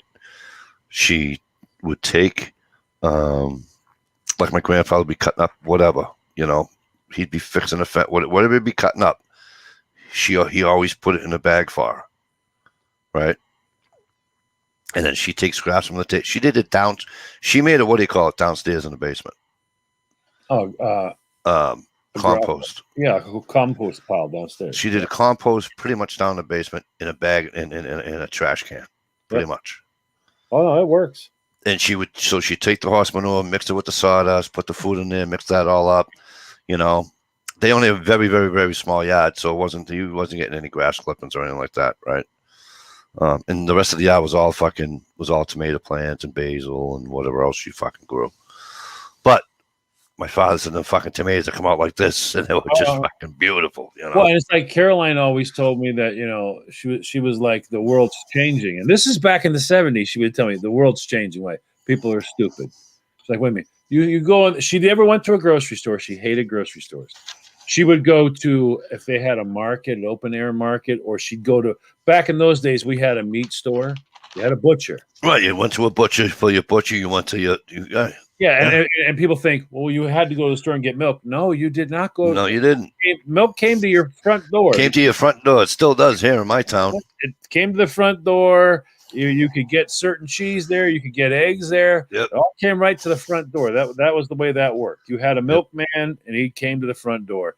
And it was so honest back then. You left an envelope with the money in it, right there, because nobody would steal your milk money. But she would go to the butcher for the butcher. She'd get the milkman for that. She had a couple things she would get, but she would never go to the grocery store. And she used to laugh and go, you should see that people go there and they buy herbs. And she just would laugh. So that was the funniest thing she'd ever seen. Is people would go to the store and they would buy herbs, and she couldn't figure out how. How did anybody? Why would anybody even think that would work? I mean, look at us today. You have any fresh basil? And they're like, what? And they think going to the grocery store is getting the fresh. I to this day, I've always grown it all. It's all sitting on the counters. I have it all winter long. Anytime my wife makes gravy now, because she froze all her basil, and she froze her parsley, and I helped her chop up her parsley and everything. But she'll take a whole basil leaf or two, right in a fucking gravy, you know. Yeah, but I mean, like I ever since she taught me that, I've always. I grow my own. I have my own sage. It's on the counter. I have my own basil on the counter. My own oregano's on the counter. I have my dill on the counter. We bought a chia garden, like the chia pets. Yeah, that works. And it has the basil and it works. Oregano and some other things on it. All that, anything like that. I'm just always amazed. And when she, I remember she would laugh and go, "They go to the grocery store." Oh, my wife grows herbs. Outside on the side of our house, she grows bay leaves. Oh yeah. She puts, it's just like some stuff like what is it? The fennel bulbs. Oh my God. They want a fortune for those. For a fennel bulb. I mean, it's like $7 or $8. And there's zero effort to grow one. Literally zero effort. And I think fennel's the one that gets you. Fennel fronds is the herb. Good night, Clyde. The seed is like the anise seed, and then the bulb is so everything on the fennel plant you use. It's either a bulb, it's either a spice, an herb, or the actual root. She has a pot like on the porch too that she keeps like chives in. Yep. Whatever it is. Yeah, it's something else. And I remember her laughing, going, "Did you?" Some of the things she would do, she'd be like, "They go to the store and they buy lettuce," and she would just get, and she'd go, "I've showed you where lettuce grows, right?" And she would step out in the backyard. She'd go, "This is where lettuce grows, right here." And this is a woman who would just laugh, and as she's going through, "Oh, you don't ever take the dandelions out of her yard. Oh my God, you don't. Dandelion salad. No. Kids, what? Right over here. There you go. That's the way you do it." She said that Americans have a lot of problems. You can eat them both, right? Yeah. You can eat them when they're yellow and when they're budding off, right? You get mostly you're eating the greens, the big. Right, I know that, but you can get them when they're. You can make jam and stuff out of the yellow part. And tea. They make tea out of it too. But the funny part is she was like, in America, they have the food in the yard and they go out, they kill it. They kill it. We do. We want to with a lawnmower. And they want to make sure that the neighbors like the way the yard looks. And she was like, "I've never seen this before, that all those people need to know that your yard looks the way they want it to look." And she was always amazed that people in America will not grow their food in the land they own. Instead, they go to the grocery store and my neighbor. When I lived at the house, some cities don't allow you to do that. When I lived in my own house, the house before when I moved here, I had my neighbor come over, and he'd say to me, "Mikey, before you cut the grass," I go, "Well, what's the matter?" He goes, "Give me like a half hour." I'm like, okay. I figured his wife had allergies and she was getting out of the house, whatever, which is fine by me. I could give two shits less, because, I look out the window. He's on his hands and knees, dude. I had 9 million fucking dandelions in my fucking yard. Dude, he's got a fucking bag, dude. It's lettuce. It's fresh lettuce. Right? And I go, now that's what I found out about it, dude. Yeah, it's fresh lettuce. You got going. And I goes, "Are you all right?" And he goes, "Dude, have you ever had this?" I go, "No." Dude, right out of the ground, he goes like this. "Try it, Mikey." And I'm like, "What?" He goes, No, seriously, try it. And he's taking off all the heads, of course, Yeah. He's like, "Try it, Mikey." I'm like, "That's actually not bad." He goes, "Yeah, no shit." Yeah, it's lettuce and it's in your yard. Yeah. And it's so I mean, yeah, she And what's the little flower that people can eat too? that's in your yard It's a in the whole grass. lot. Sometimes, There's a whole sometimes. lot of them. No, but it's not like a flower. Like you're thinking, like you're buying your wife flowers.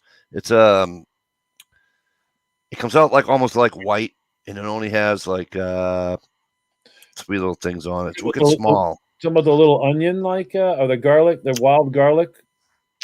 Is that what it's called? Yeah, Wild what's it garlic. called? There's a wild garlic. There's a wild onion. There's onions that look.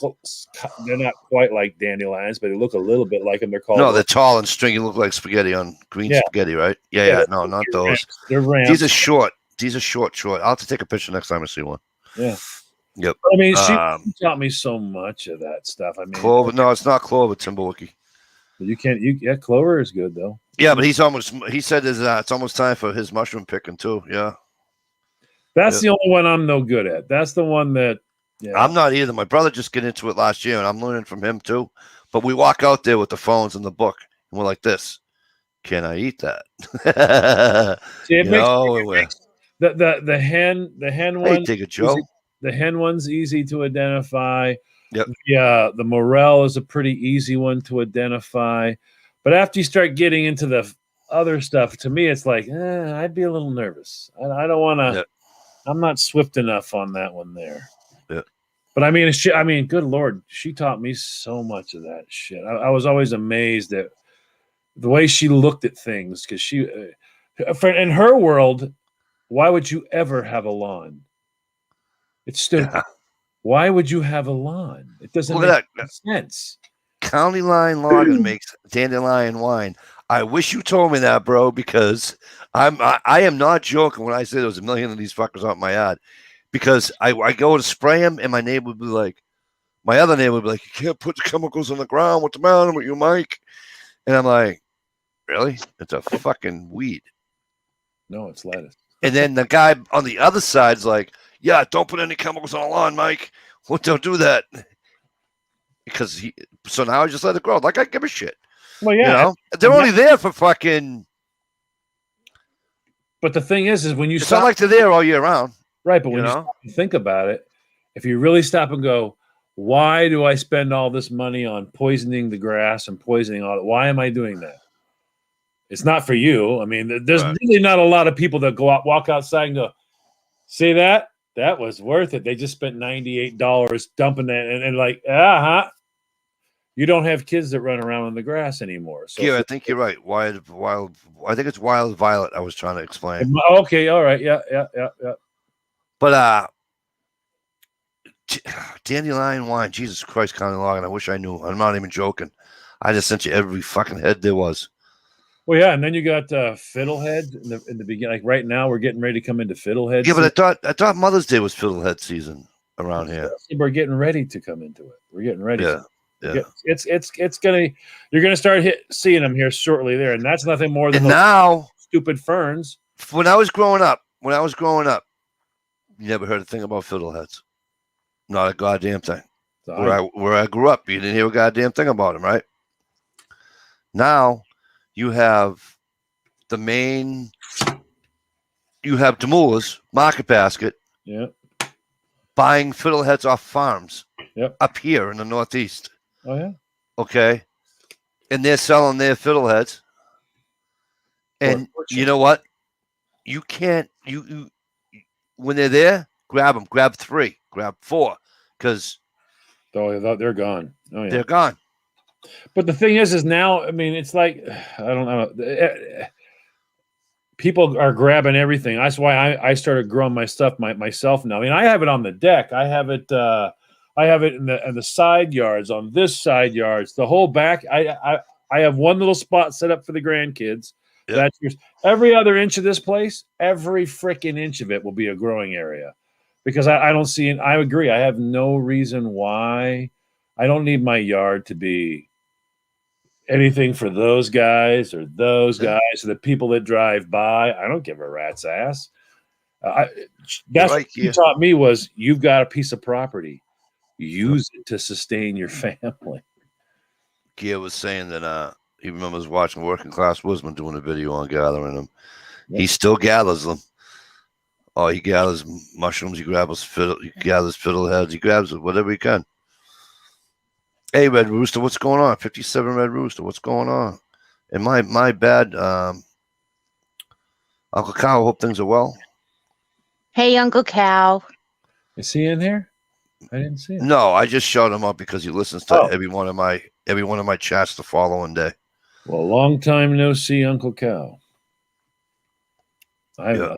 Good Lord, I haven't seen him. Lamb's Quarter, huh? Fiddleheads are next month, Joe Yep. B says. Joe B, if there's fiddleheads and you know if they're on 222 on the side of the road or something, let me know because I will pull over and I will pick them because I'm driving at fucking, what do you call it, miles an hour. I can't see them. You got to find you those spots where the water is sitting and all the ferns usually grow there. Yeah. That's where you want to go. Now, Fiddleheads is coming up. Dandelions are going to start here real fast because we just had a couple days Because of the rain. Yeah, a couple days of the warm after that rain. Yep. And, yeah, it's been nice because I've been able to take plants out and start sturdying them up. Oh, really? Good. Oh yeah, because we were in the 60s today. Yeah, we were almost 70. We were at 71, I think. And yesterday was great. Today, but I mean, I haven't had anything below 30, 37 for like a few days. So I've been able to. Oh, so you'll be all right. Yeah, I can take. Well, I can take all the plants out. I just leave them out for the day. I want the wind to hit them because it helps. It sturdies them up. If not, you'll wind up with 8-inch long plants that are falling over. They just fall over. You'll start losing them. So you got to get them out there and get them to harden up a bit. But it's been nice. I got them out there. I've been carrying 150 out every morning and then 150 in every night. And I got to do another whole load. What are you giving, egg trays? Yeah, I've got them in cups. I call them egg trays, but they're little cups. But yeah, they're The little Dixie cups. 4-ounce cups, but they're the biodegradable cups. Yeah, I couldn't believe it. Dollar Tree got them this year. Really? I walked in there and she's like, "Hey, do you use these?" And I looked at him. I said, I almost said my famous stupid phrase. How much are those? Obviously, they're $1. I was like, "How many's in that?" She's like, 12. I went. I said, "How many do you have?" She goes, "We have 4 cases." I went, "Well, get all 4 cases." Are you freaking kidding me? What I don't use this year, I'll definitely, 12 of the biodegradable ones in an act. It's just like the egg material from the egg. Yeah. But it's the whole cup. And it was like a little 4-ounce one. They get 12 of them in there and it's for $1. And I'm like, yeah, I'll take everything you have. Yeah, they're backwards because they were doing their garden stuff in January. Everything came in January. Really? Yeah, so I was able to grab all that stuff, and then their seeds came in. They did the 4 for $1 this year, which was freaking nice. They had vegetables for like 2 weeks, and then it was gone. Then they went to flowers. So I was able to buy just tons of stuff from them. Yep, gotta love that Dollar Tree. Yep. Mikey, I have a spot that we picked 2 of the 5-gallon buckets in 20 minutes. Yeah. HRM says I bought my mom a Claude Monet painting in a fancy gold painting wood frame. Painted in 1874 by Monet. Sailboat at Le. Yeah, I'm not going to try to pronounce that. Yeah, man. Do you have It's a beautiful landscape of boats on the water. That's excellent. Monet's he was great. Yeah, but my ex-girlfriend had 2 paintings of his. how much money that would be worth? Yeah, she trust me. Stinging nettles are among the most nutritious. Just got to know how to prep them. Yeah. What are stinging nettles? What are those? The whole surface of them has little spines on it, and just touching them, and they get they'll mess with you. You got to be able to clean them correctly. Oh, okay. On what? On the stinging nettle? Yeah, on the leaf. Yeah, on the leaf. On the leaf of this nettle plant? Yeah, it's got little spines on it. Yep. There's a lot of plants that are it's just like the cactus fruits. Yeah. Incredibly yummy. Great place to get you tore apart to pieces. So trying to get one of those. You know, I just saw today was they called it something cabbage, swamp cabbage. It's a this much of a probably he cut probably 3 feet of a palmetto plant, right? He peeled it all back and everything. It looks like an onion, and then you peel it. It's like chucking a fucking thing of corn, or and then you see the center, and then you cut more, and then you could do it again. It was unreal, and they call it swamp cabbage. There's all kinds of. The funny thing is to learn what everybody's not eating right now, because it's like with chicken. Oh my God, these people they'll mess up a piece of like chicken breast is outrageous, and I think chicken breast sucks. It's just too dry. I like it on the grill. That way, it doesn't dry out. But I mean, like I only eat thighs now. That's all I'll buy is thighs, because thighs is the less expensive cut. But and it stays juicier. Right. Way juicier. But I mean, they're messing up everything now. They're messing up beef. They're messing up everything. Old butcher cuts that didn't cost any money before now cost a fortune. Flank steak is big bucks now. Hanger steak. You would never guess what I'm actually eating right now. I don't know, but I'll be right back. Tell me when I get back. Well, you can tell these guys, but I'll be right back. Hanger steak? No, I'm actually eating Southwest pinto beans with white rice and vegetables, vegan. Oh, there you go. There you go. There's many meals that are good like that. Many meals. Like beans. People laugh at beans and rice is good. That's yeah. It's just beans and rice, pinto beans and rice, but it's got like a Southwest flavor kick to it. You know, it's got a little kick to it. I make beans and rice all the time. I do it in my in the pressure cooker. It's fast as living hell. You just can't believe it. When I first got the first one of those things, oh my God, I was in shock. I couldn't believe that thing. That new I have 4 of the crock pot expresses and 1 of the Instapots, and holy crap, those things are amazing.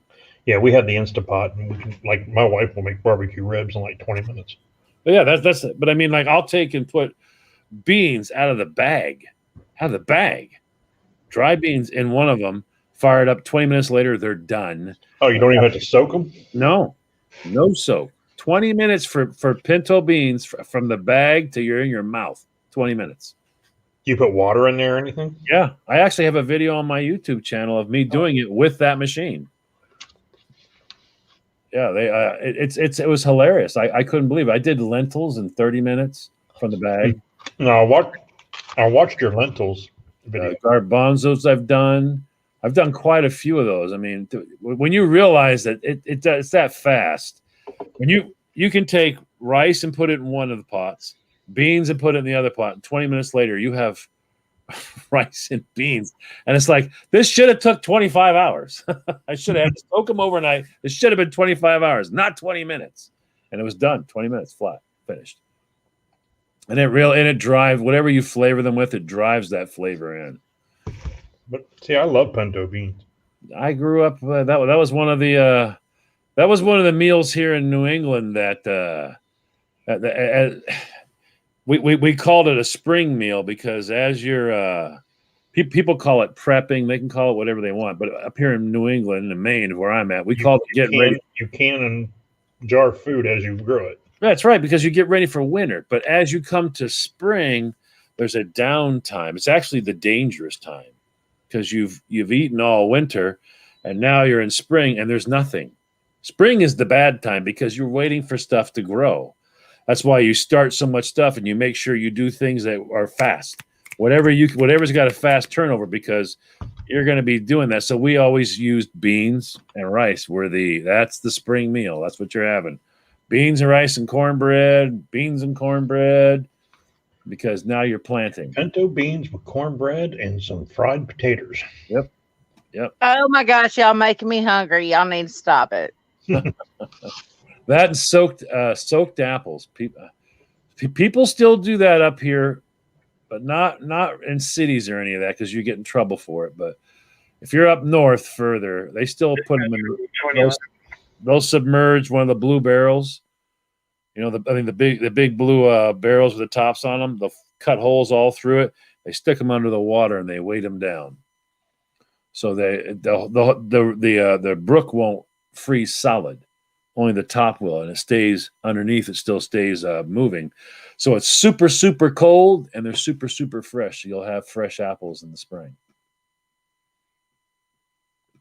It's a nice way of doing your refrigeration.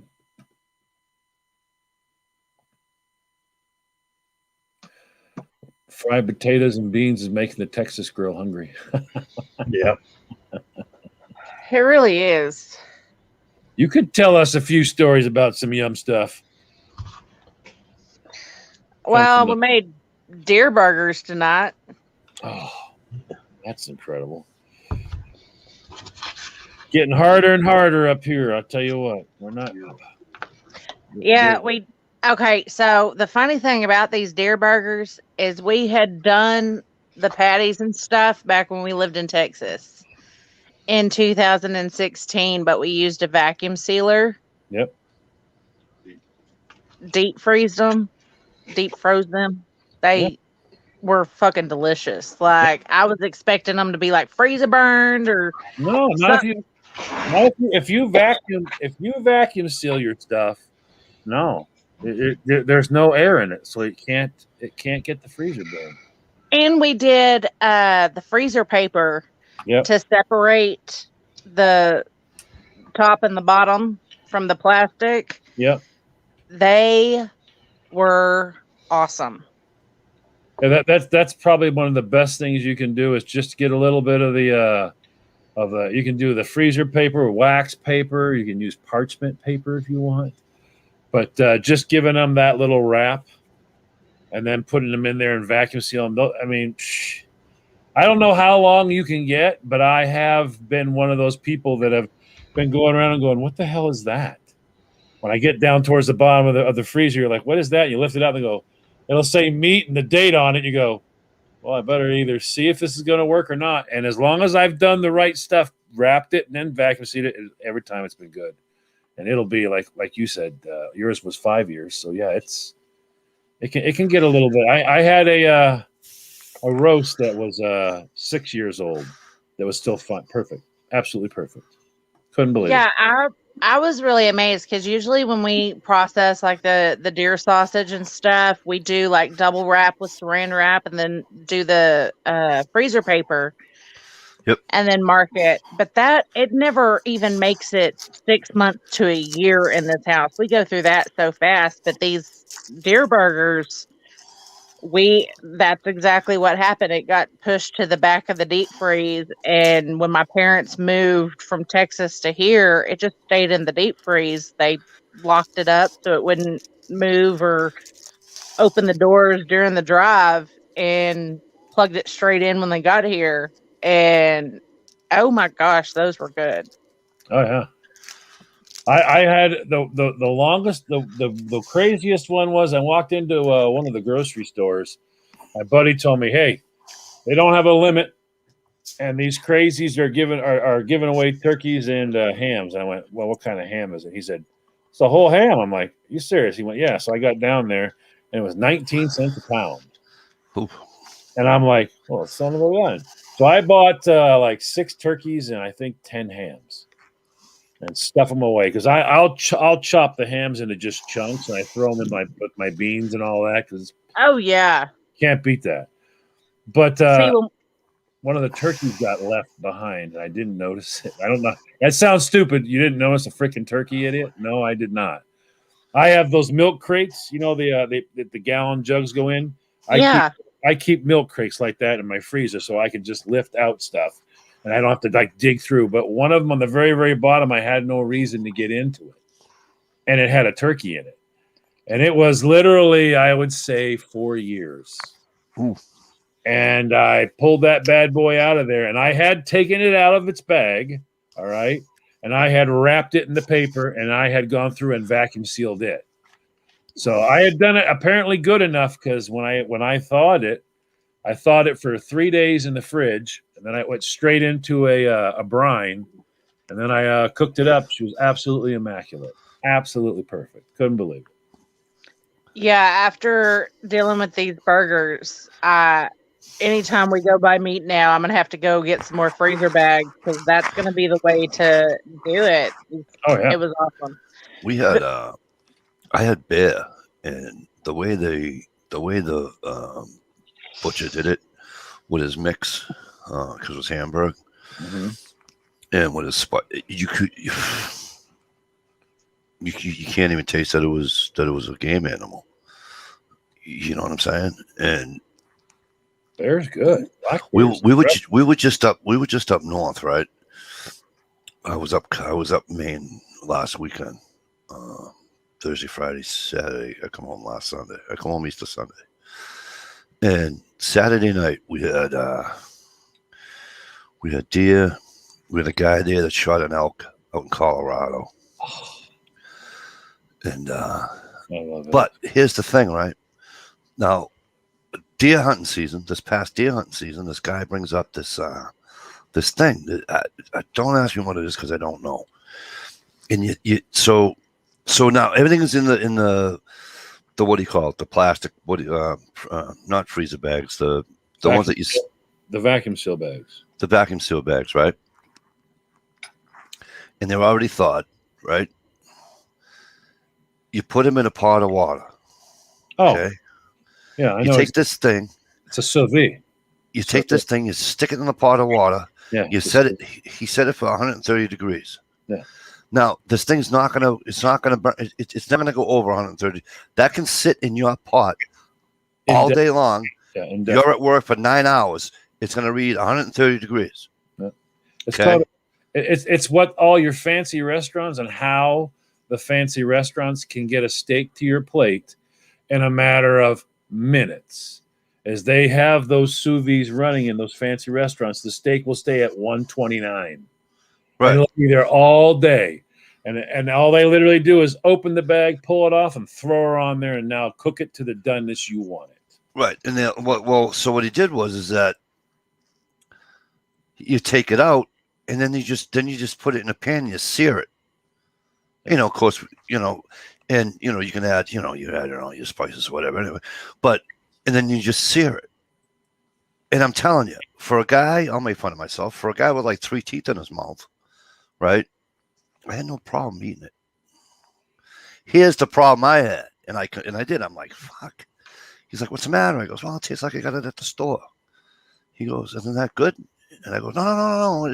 I'm not. I go, I eat game meat because I like the taste of game meat. Oh, yeah.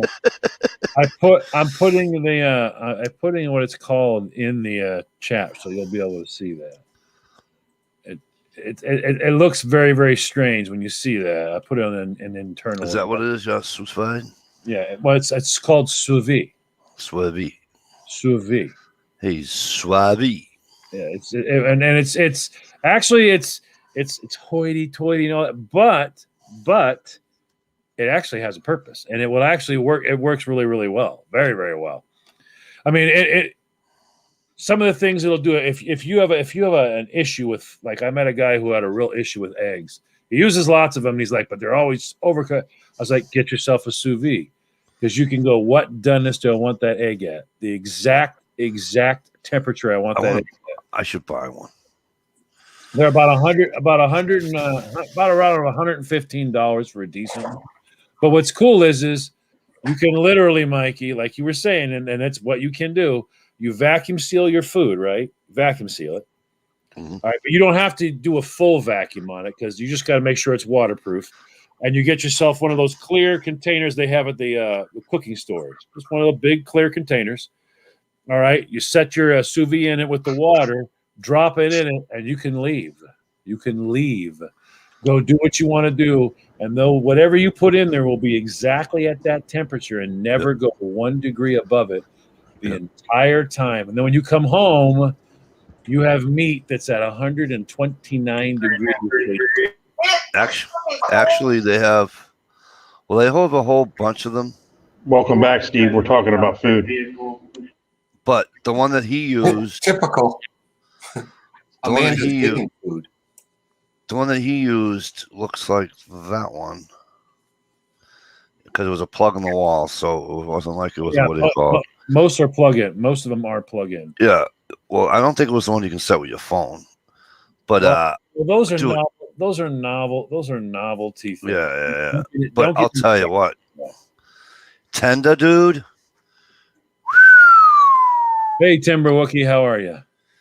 Isn't it cool seeing Timber Wookie? I haven't seen him like so long. I got all excited when he was here. I haven't seen a video from this guy in forever. It's well, I got mad at him last. Well, I shouldn't say mad at him, but he did a video. You squawked at him. Yeah, but you know why? Because he did a video with him, John the M.I. Woodsman, and Daryl, 39 Camper. I yelled at all of them, not just him. Yeah, but you would enjoy the sous vide because I mean, it makes things go very, very well. It works great for your eggs. Works great. It's awesome for chicken, and I mean like. If you got a family that's always moving around and you can't get everybody together and you're trying to get everybody together for a barbecue, whatever, you can throw that chicken in there and get it right to 129, 135. That way, when you get it out there on the grill, it goes on and it's already at 130 in internal temperature. So you can get it on there. You can get it right to where it's got to be and you won't dry it out. You will not dry it out at all. Yeah. Now, can you just use the chicken package that it comes in, or does it have to be does it have to be? I will tell you, always repackage it into some. Now, you don't have to use a high grade vacuum sealer bag. You just need to use a bag that's not going to let water in. All right, that's what you're going to do. So I have a video on my channel that shows you how to vacuum seal with a freaking Ziploc bag. So if you have a ton of the Ziploc freezer bags, you can actually use those if you learn how. I put a video out showing people how to do that. You can just get it vacuum sealed so it's airtight. That way you can drop it in the water. All right. And that way it's just going to lay in there. It'll come to its temperature, whatever you set it at. Yep. And that way, when everybody arrives at the house, the chickens, it's at 129 or 130. I like 130 because that's kind of like the point where you can get chicken breast done quickly. It's not overcooked. Thighs are good done quickly. You can also use 130 for steaks because however they want it. I want mine medium rare. Literally, put it on super high, sear it, flip it, sear it, take it off. Yep. If I want mine medium. Oh, this is perfect. Yeah, you want mine medium. You're going to pull it out of that water, put it on there for 45 seconds, flip it, 45 seconds. Now count to 30 again, pull it off. They want it just medium. I mean, you can walk it to wherever you want in no time at all. I know, Wookie. Don't worry about it, man. Hey, it is what it is. But you just know that we're still here and you are missed. You know, we get it. Work comes first. That's right. See, I'm lucky, Wookie. I retired now, so I just sit here and have fun.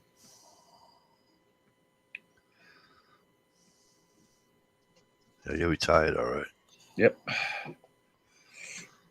Well, I'm retired for a few more weeks, and then I'll be doing books now. So you're gonna. I can't wait till you see this because that piece of shit room is now gonna have a whisper room in it, a full recording studio in it. It's got everything in it now. It's a trip. Oh, really? Yeah, I'm going to be narrating David Brown's books. Oh yeah. Yep. Oh, and I'll say this: we had a show tonight about that. He's writing his 5th book, which is about Ed USAF. Really? Yeah. So anybody who has stories, or if Ed affected your life at all, or if Ed did something great for you, David's asking people to contact him with any stories. So if you have a story, or you want to be a part of the book, or Ed touched you somehow, you can send an email to Ebomi, one to me, one to djbrown at gmail.com. Any of those you can get your story out to, and it'll go in the book. Yeah, he's honoring Ed with his next book is going to all be about that. Well, that's excellent. Yeah, I was thrilled. He's donating all the proceeds to the veterans funds that we do, so it's pretty cool. Very, very cool.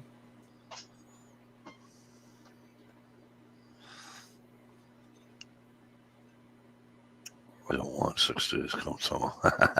Right? Gear Grain's trying to work his way down the ladder. Right, yeah. He's been stuck on the roof. Hey, John, did you happen to catch President Biden's little speech on guns and stuff the other day? Yeah. Stumpa. What did you think about his little comment where he said no constitutional amendment is absolute? I took that as somebody has put a bug in his ear and has let him know that there could be a way to reword something or to interpret something if the justices were all in place and correct. Well, I think he was laying it out there early, letting people know that, hey, you know what? Well, today they announced his commission on the Supreme Court. Yes, because he has to get that first. He's got to get that done. He needs people that will interpret as he wishes it to be interpreted. A lot of people don't realize it. I've heard people saying, well, the Supreme Court, no. And it goes for both parties. Both parties want to stuff the Supreme Court so that it goes their way. Both parties have done that. But, I mean, when you saw a Supreme Court justice say that nobody should vote for a certain person for president, 100%, and get away with that and remain seated until she died, you know that, it's political. The Supreme Court's completely political now. Oh, yeah. So it always has been. Right. To a degree, it has always been. But it's now, I mean, when you can start saying things like that and not be willing to, I'm not willing to entertain any gun cases or anything like that until we have the new president sitting. But those kind of things aren't things that you should be hearing out of a Supreme Court. But we did. They weren't willing to listen to anything until everything had changed. I think he threw out a kind of a warning. I interpreted it as kind of a warning. I'm heading this way. I think they'll get some things. They can't get everything they want. A few things have happened that seem to upset a lot of people, but actually it's not that. It's a good thing. They went for too much all at once. I mean, they literally wanted no freedom of speech, no freedom of the press. We want all of your guns. We want full restrictions on your movement throughout the country. We want you to have a passport to go anywhere. They went way. They wanted everything. They already have all that. There's a fucking camera at every goddamn street fucking light that there is. No, the passport they wanted full restriction of every U.S. citizen. Either you show me your papers, Mikey, or you're not going anywhere. Yeah, like your COVID-19 vaccination. Take your fucking papers and stuff them up your ass. So what they did was they asked for so much all at once, and they started acting like they I guess when they went, we won, we stole the election, and we got away with it, and oh my God, I want everything now. And then what ended up happening, there was also a lot of great things that happened this week. I'm not against law enforcement officials. So everybody who thinks I'm about to say something like that or wants to say that to me, blow it out your ass. Thank you. There were some law enforcement officials that are not. Now, Mikey and some of the people on this chat have seen what I'm talking about. I've showed you guys a video of law enforcement officials working for the governor here in Maine who came after me for speaking ill about the governor, saying a word about it. And in other towns across this country, there are some law enforcement officials that are doing as governors. They're acting like governor hitmen. All right. And some of that happened this week where they were told to go to those churches over there and those churches over there. They have no right to have services. Shut those services down and do it now. And cops showed up. And it didn't go, video out of Canada the other day. Yeah, yes. It did not go well for them. Also in restaurants. There were restaurants that were open that went nope. But here's the thing. John, here's the thing, right? They gave us here in Massachusetts, they gave us X amount. However, whatever the church can hold, you can have X amount of people there. Okay? So like the church my wife goes to, right? They allow they can seat 125 people. Okay. I said when I came home Sunday morning from Maine, and she was already at Mass, and she come home, and I said, "How'd it go?" And she goes, "There was a lot more than 125 people there." I goes, "Well, did you guys get in trouble?" She goes, "No, nobody said anything." I'm like, "Okay." Well, the thing This is because around the fucking country, people are getting. But the thing is, they need to knock it off, because what they're doing is, what they don't realize they're doing is now you've got liberals that are getting pissed because who's Catholic? Both Right. liberal and non-liberal people. Who's Protestant? Both liberal and non-liberal. Yeah. Who goes out to eat? Both. So what's happened is you went too far. Look at, like I said before he went into office. I even said this. There's going to be a problem with BLM and Antifa, and the problem is there's not an off switch. And what happened? He's president, and then they're like, "Okay, thank you all for being here. We appreciate it. Everybody go home." They're like, "We'll burn Portland to the ground," and they did. They still are. They're destroying that. I mean, because you can't just go. Yeah, but the news isn't covering it, so nobody sees it. Right. They don't want to cover it, but you have a lot of people that live there that are like, "Can you freaking see this?" And I mean, they're destroying the place. They're burning it to the ground. Why? They're not shutting off. So what you've got is these people with these damn masks are killing me here. This lady wrote today, like we have like a little local, like our town has a little local Facebook page that you can concern citizens or whatever. Yeah. This lady was bitching about the school resource officer not having a mask on while he was out in the street directing traffic at the school. Oh, yeah, I would have told that bitch to shut the fuck up. Oh, they're going crazy. There's people that want double masks. People that want this. I have. We went through this when it happened, right? I have no problem with the fucking mask wearing if I have to go into somebody's store because they own that store. I don't have any problem with that. Right. Why are people? If you're out in public like that cop directing traffic, leave the fucking guy alone. Well, what I have a problem with is when the government says if you own a business, you must make people wear masks there. Well, here's where that gets different to bring it back to the churches, right? Don't we have something on the books? Read something to the effect of separation of church and state. Well, that's what Biden.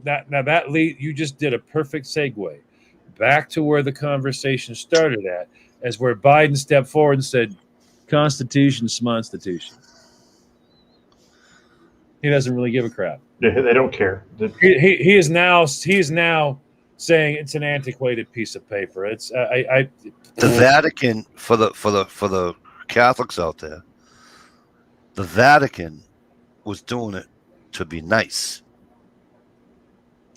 The Vatican said,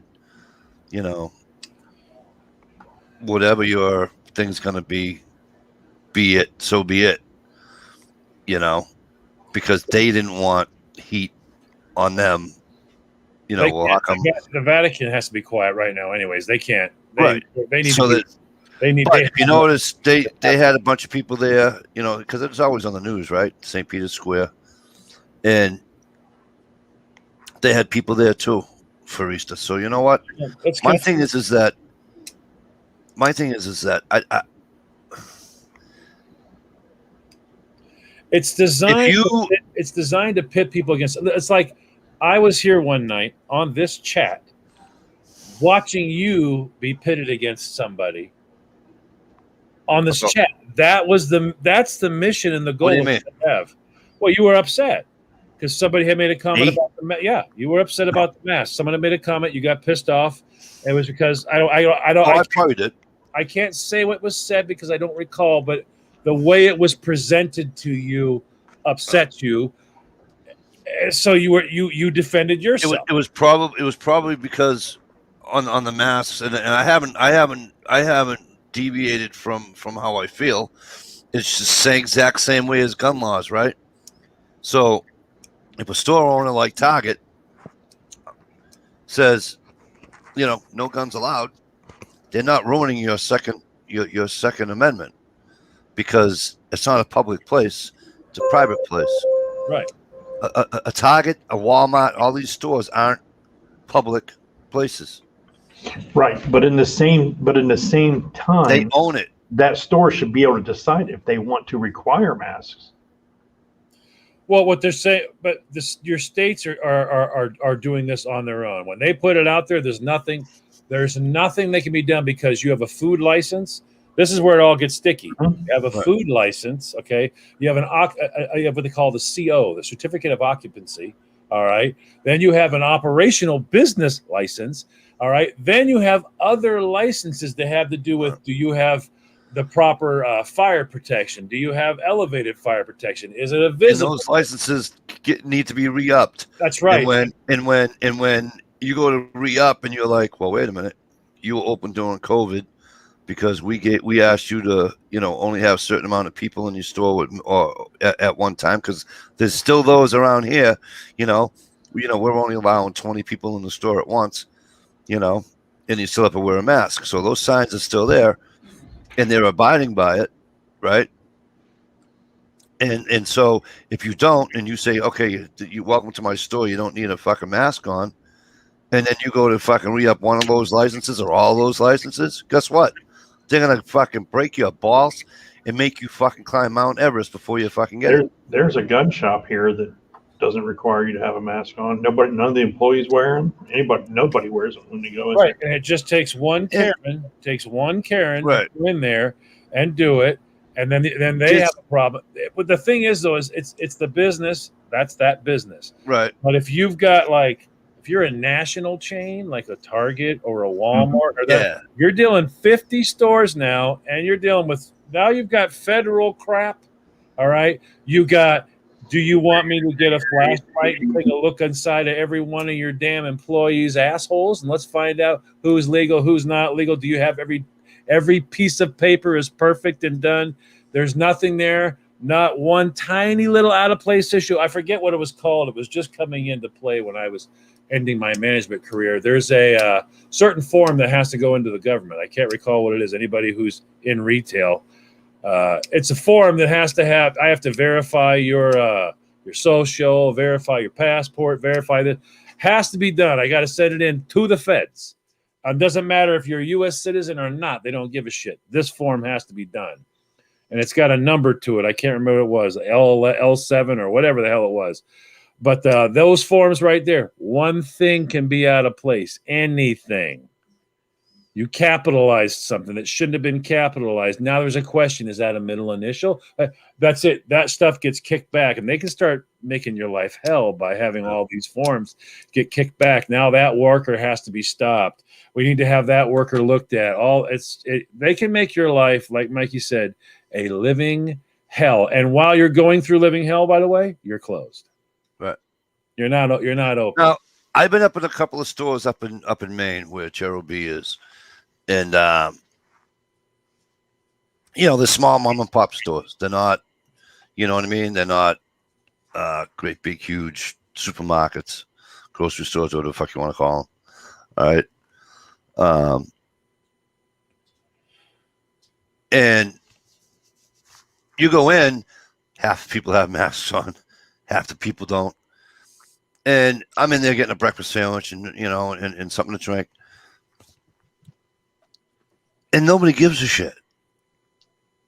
But it's like John said, the first fucking douche that opens her fucking mouth or his mouth,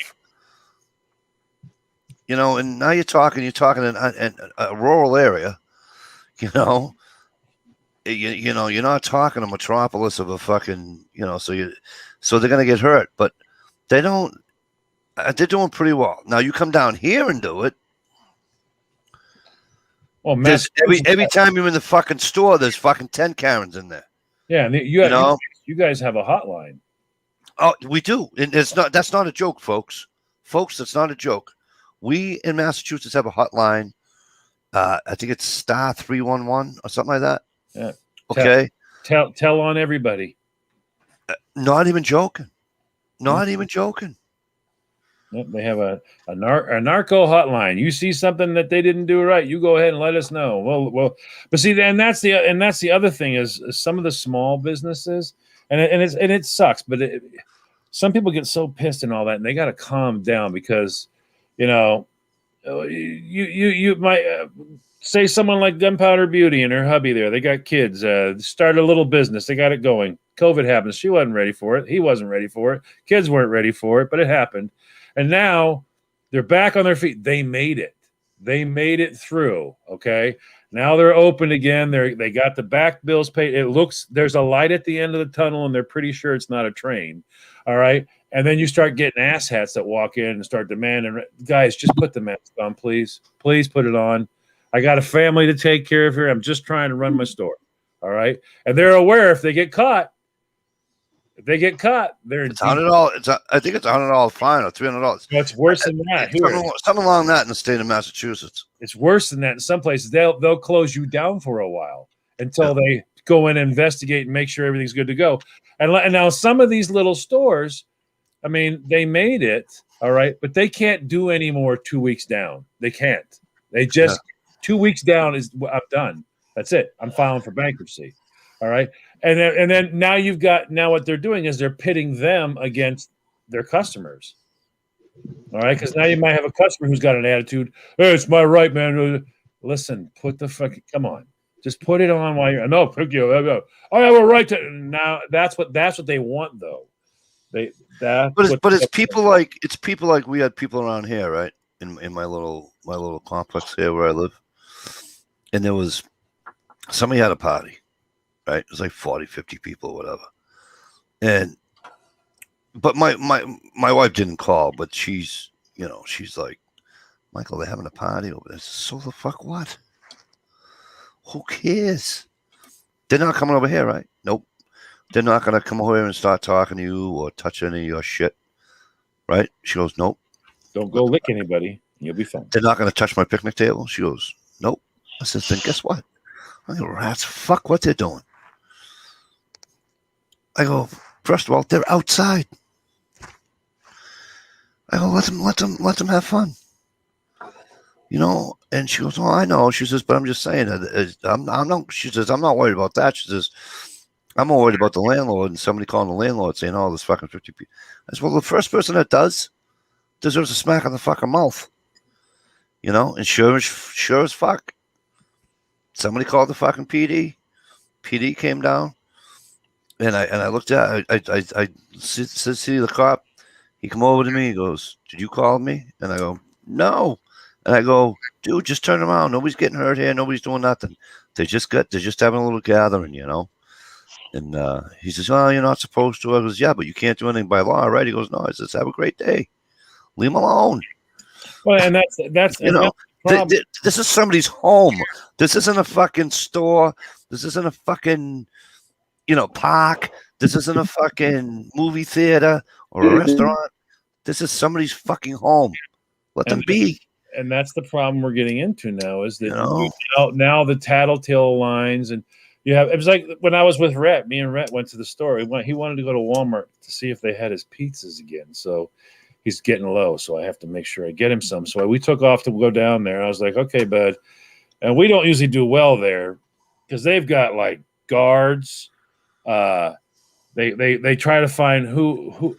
You know how you see those ladies there at the front with their arm in a cast, and they've been there for like 7 years, and they're still nursing the same injury for 7 years later. She said, I bent my thumb back like that, and it's been like half my life, and I'm a greeter. And she doesn't greet anybody. She just stands there and stares at you with that nasty look, holding her hand. Now she's been empowered. Now she's at the front at a podium going, put the mask on the baby. I said put the – and they're screaming at people, and it's like, oh, my God. And I wish a bitch would. Oh, what was it? Yeah. It was hilarious. Rhett's he has the little – what do you call that? Yeah, but it's round. It's a buff. A buff, that's it. He's got the buff. It's a buff. But he didn't get it all the way over the nose. And she said, over the nose and do it now. I said, he has autism. And I'm not joking, Mikey. It was bad. It was bad. I said, excuse me, he has autism, so back up. The cop stood up. I said, what are you going to fucking do? Are you seriously going to walk over here and touch this child? He goes, no, I said, so you thought you stand up and get in my fucking face because this bitch just started going off on my handicapped kid? Over a fucking thing. It's over his mouth. It's just not over his nose. So shut the fuck up. I'm sitting there looking at it. And I was like, all right. Now I'm so pissed. And we all know when you're a parent and you got the little bird right here and you get up on that, I'm sorry. I'm not going to touch a woman, but I can be a filthy, nasty fucking pig if you're going to act like that. And she continued. She didn't stop. So I was like, well, apparently we're leaving. But before we leave, I have a few things I want to say. And the cop was like, I mean, he's just standing there. I was like, where's your gun at? He's like, what? Where's your gun? Don't you want to pull it out right now? And he's like, and I started getting filthy with this guy. I'm like, what you got? You have time for a kill, right? And he's like, what are you going to do? You going to fucking shoot me now? What? Why'd you jump up and run over here? Because I told her not to talk to my kid like that. Why would you jump up and come up on me like that? I said, whatever you're planning on, do it now, sister. And he's like, well, I said, do it now, fucking sister. What are you planning on doing? I said, how dare you fucking run up on me like that when you heard what she said to him? And but I didn't tell you that she said, I skipped over that was, I told her he has autism. He doesn't have his sign on today. She goes, maybe he should have. Which is why I lost my ever-loving shit. I don't know. I was fucking done right there. Well, those damn greeters at Walmart have no authority over you. But the cop walked towards me. Yeah, I don't. Like this woman just said that to my kid. All right. Now, if it had been a different situation, if I had been black, it would have been a whole different thing. But she says it to my kid, like my kid should be wearing a sign saying, and then the cop starts walking towards me, and I have to stand there and call him a little girl. I'm like, what are you going to do, sister? You have to stand there and embarrass this guy in front of all these people and let him know you're not going to do shit. You just jumped up to pretend you were a tough guy. What in the fuck would you stand up there after she just said that to my kid? I was done with that asshat. And as I was walking out, I made sure Rhett got ahead of me. And I looked over at her and I told her she might want to bathe down below because it's evident that you don't. Timberwookie said it's all a design to divide and alienate us. Oh, yeah. They can't conquer the masses, so they get us divided and trained to be good girls and boys. Yeah, but you know what? People have been spewing that shit for 50 years, the divide and conquer thing. And you would figure out that enough of us know that if they're trying to divide and conquer, we know that they can't divide and conquer. So we've already beat them at that. Well, you know what I mean? We all know about that. It's You guys not remember? You guys remember Mark, Gray Man, right? That used to hang with RTT, right? Yeah. And David, right? David Robinson. Yeah. Okay.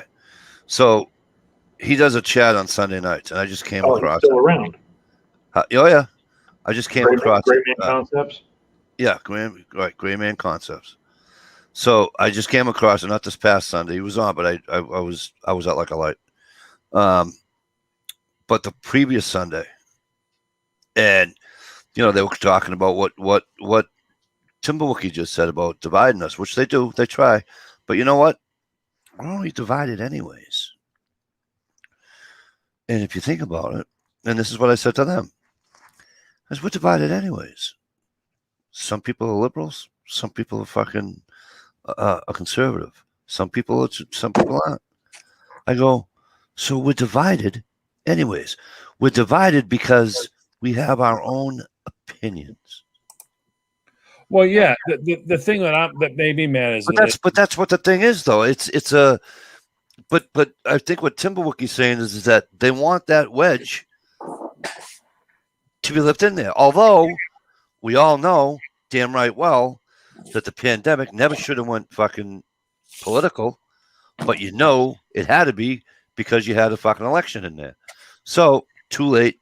It's going to stay political until it's fucking over. My problem, my belief though is it's not going to be over. Well, and my belief is it's going to be a very, very long time before every place, every business, every church, every whatever you want to call it in this country doesn't make you wear a fucking mask. It's going to be a very, very long time. I think you might be a little surprised. I believe, anyways. I'm no expert. I don't know for a fact, but I believe because someone made a comment on the news and said, "Well, if you watch Canada and if you watch France, you'll know if something's going to happen." It was odd they had said that. It was very strange that they made those particular comments. Why? Because we do what they do. And guess what just happened? Yeah. They're in lockdown. No, they're back in lockdown. They're back in lockdown. All businesses closed. So it was a very strange. I thought it was very odd that they said that, and then as soon as you look, now they're back in lockdown. So I'm beginning to think that we may enter. The only way to keep everybody under the blanket, in other words, and keep some sort of control over that mass, is to shut everything down again. Well, they're already introducing stuff about putting on your driver's license if you've had a vaccine or not. Right. New York is already into it. Yeah, a lot of places are talking about that, but it's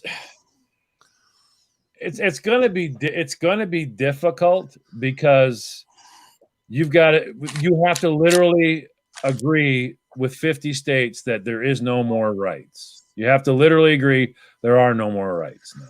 But by force, we will inject your children.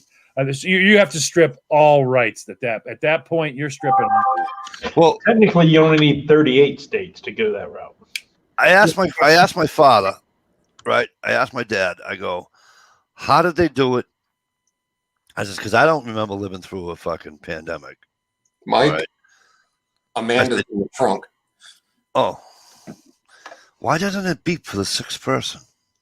Mm-hmm. It never beeps for the sixth person. Sorry. So my dad. What the fuck was I saying? You asked your father about you don't. Oh, but you did live through one. Well, yeah, the swine flu. I don't count that because it's only like 14. No, when you were a kid. But what I'm asking, what I asked my dad was that I said to him, he says, what? I go, when polio hit, I go, how was it like this? He goes, Michael, it was fucking. He goes, I remember being in school. And like my grandmother, my mother-in-law, same thing. They were in school. They lined you up outside the school. My father didn't go to school for like 3 months. And and don't forget, there was a shit ton of less people then than there is now. And so they lined them all up and they shot them all in the arms. And they all fucking vaccinated them for fucking polio. I remember lining up in grade school and we all got vaccines. And it left a hell of They closed. No, that's the booster shot, right? You got the booster. Yeah. They closed schools for polio, and like I said, don't forget, they may not be all the millions and all that, you know, but there was a shit ton of people affected from polio. There was a shit ton of people that died, but there wasn't as many people back in 1950 as there is in 2021. But the problem they've got now is they've lied. I'm not saying, and so don't everybody jump all over my ass and going, he's calling it. I didn't say that. I'm saying, but they have lied.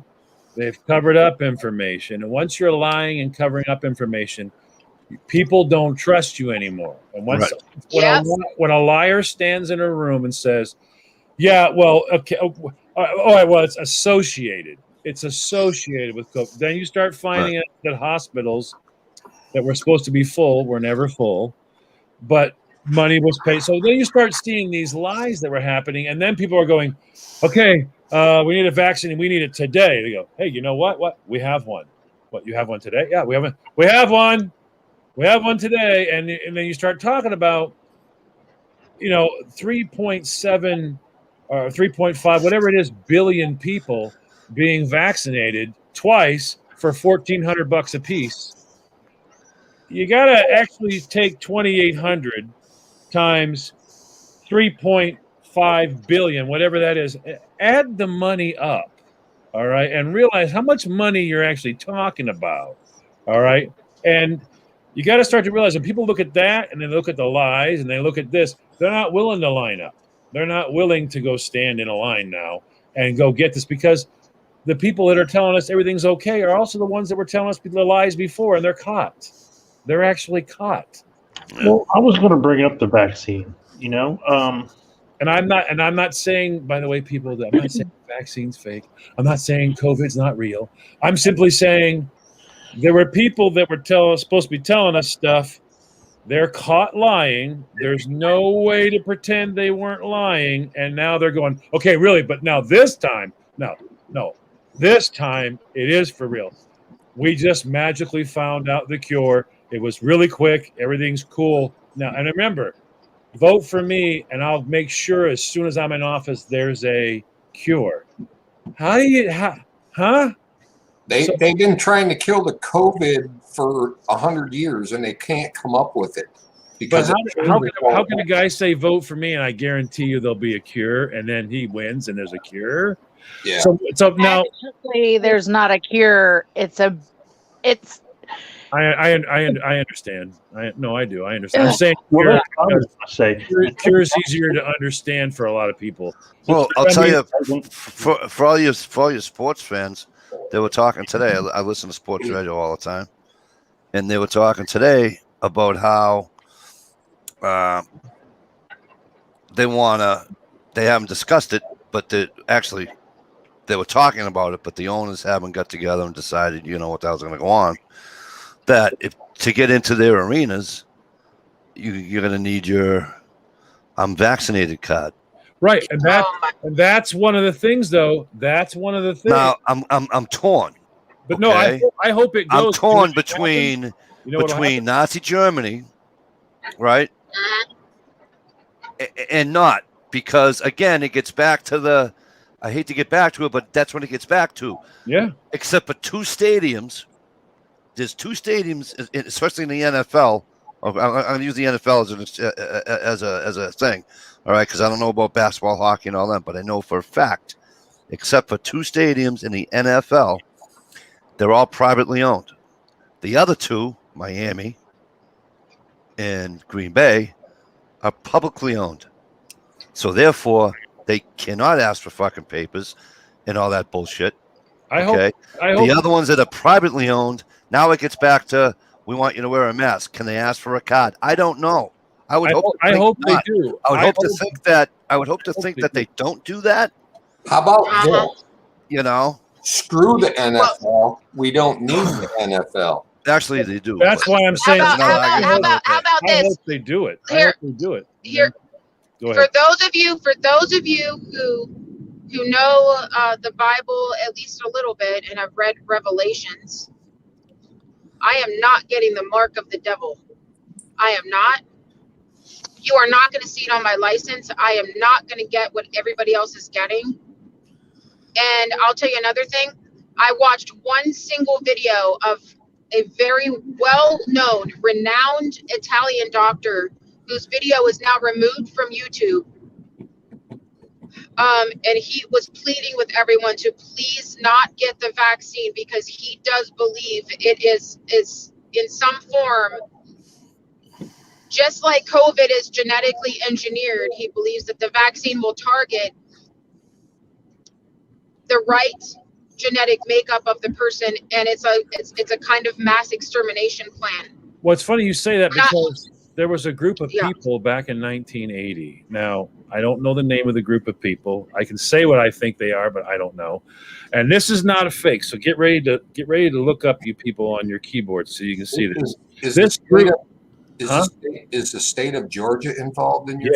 Yes. Well. Now, there was a group of people that wanted to be in power. They wanted to be in power in the whole world. So they made a thing and they said, well, if we ever get in power, here's what we're going to do to you. And I'm not joking. It's there and it's federally protected. It's federal land. You touch it, the FBI will come after you. And it's there, and get ready to look it up because I want you to read this thing. You should read this.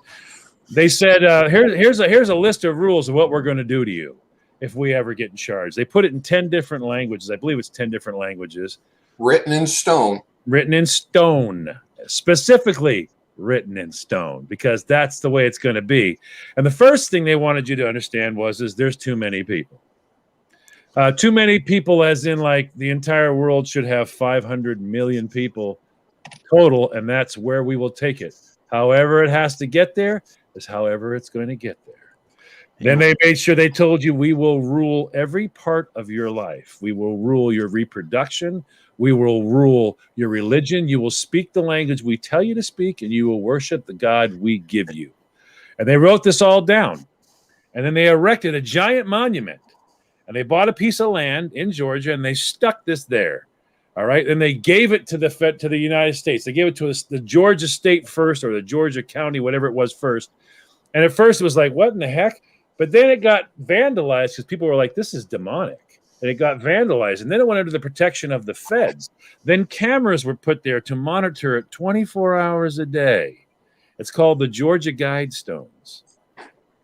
All right. And when you type in there, you can go there via Google, and they'll take you right to it and go, you want to walk around? Take a walk around. Look at what it says. And you should learn. Now, I am not giving you a conspiracy theory. I am not saying that is what's happening. I am not saying any of that. I'm just saying there was a group one time. There was a group who erected a monument and said, if we ever get in charge, here is written in stone what we're going to do to you. And it's following along those lines, kind of like, look a lot like that. Little too close for my spine.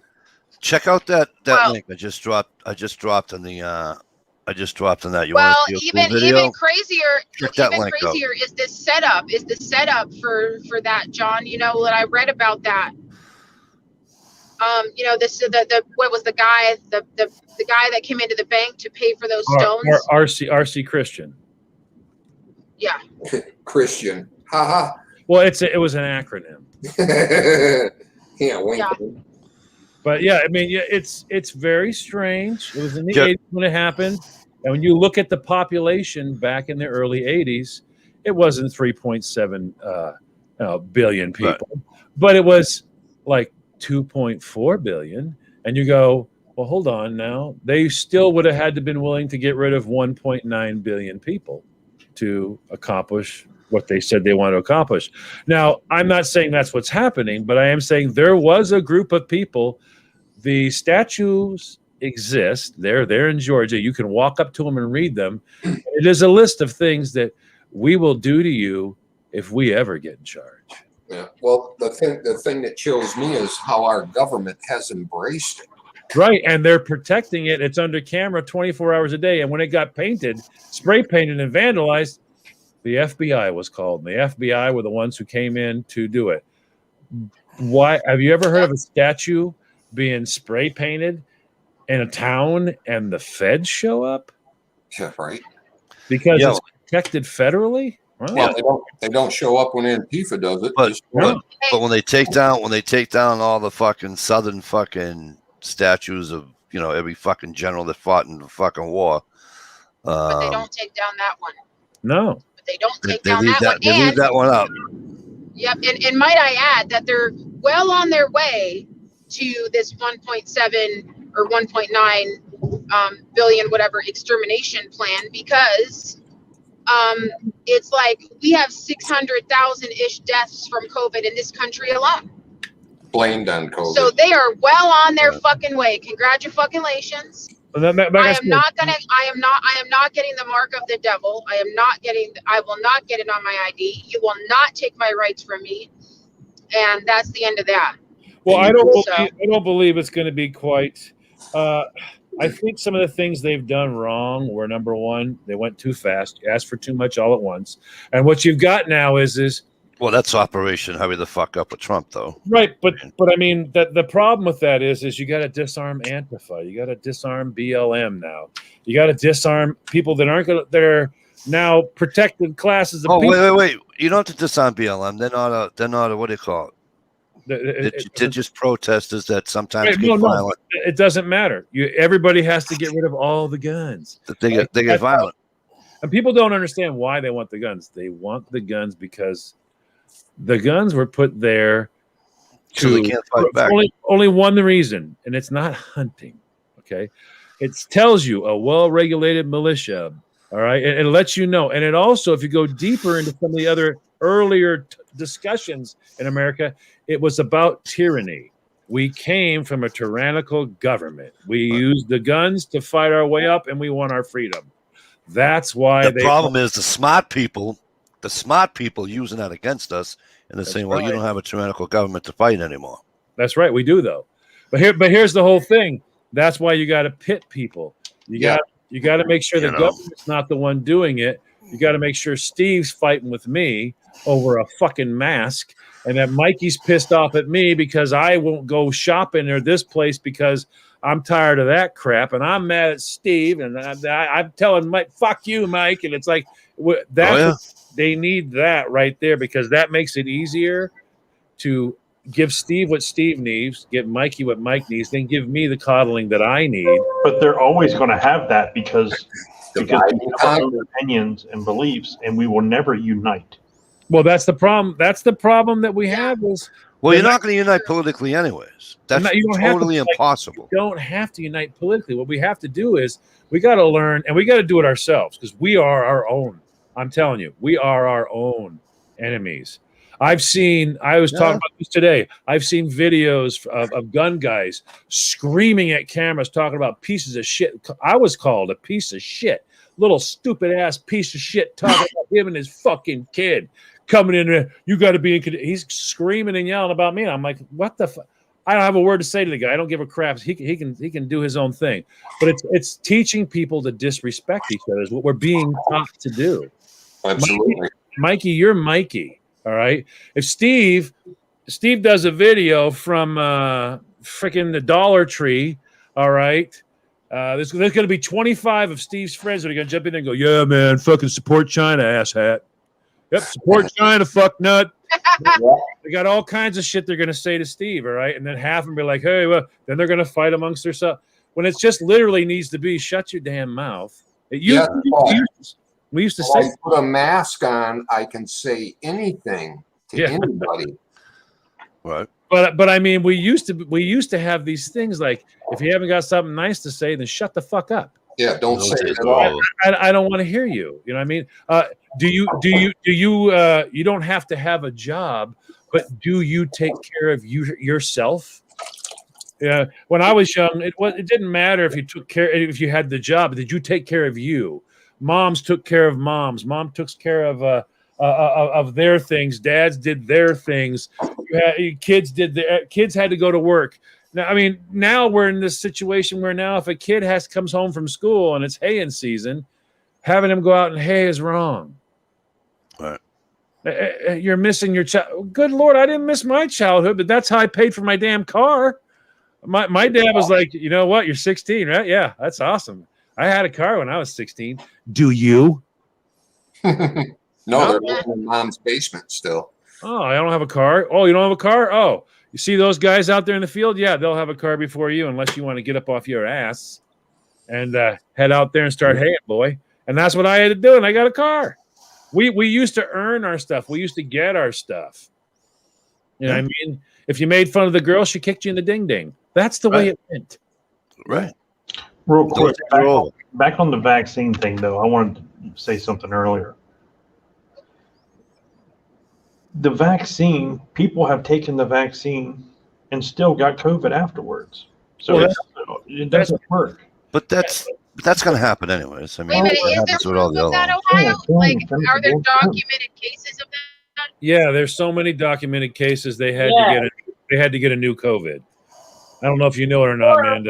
COVID's already changed. There's a new one now. But they say it says right on the thing, because I didn't believe my wife and I had to go read it for myself, right? So you get your shots. Can you still get? It's not a cure. It's not curing you from getting, Jess said it earlier. It's not a cure. When you get your shots, it's not curing you of it if you had it or have it, or B, reduces the chances. Or B, it's not a reverse magnet where you're not going to ever get it. What it does is, instead of it putting you in the hospital, right, it's just going to be, the effects of it will be almost like the common cold. Yeah, that's what they're telling you. It's not as severe as. I want to finish my thought. That's not necessarily true, though. Go ahead, finish your thought. This is the only vaccine in history of the world that has been pushed for every single country. For every country. And it's the only vaccine that is protected under laws that they are not responsible or liable for anything that happens to you. That is correct. That's the scary part that Yep. made me go, Georgia Guidestones. That was the one particular part that I made know. me No, go, I hear you. wow. It's Wow. I've seen a video of a couple big honchos in a big old company that invented the vaccine or worked on the vaccine. The one guy sat in the chair, and the guy in the doctor coat came up to give the guy a shot to show everybody it was okay. And the guy poked the needle in the dude's arm and acted like he was pushing something in, but the syringe was empty. The plunger was all the way forward already.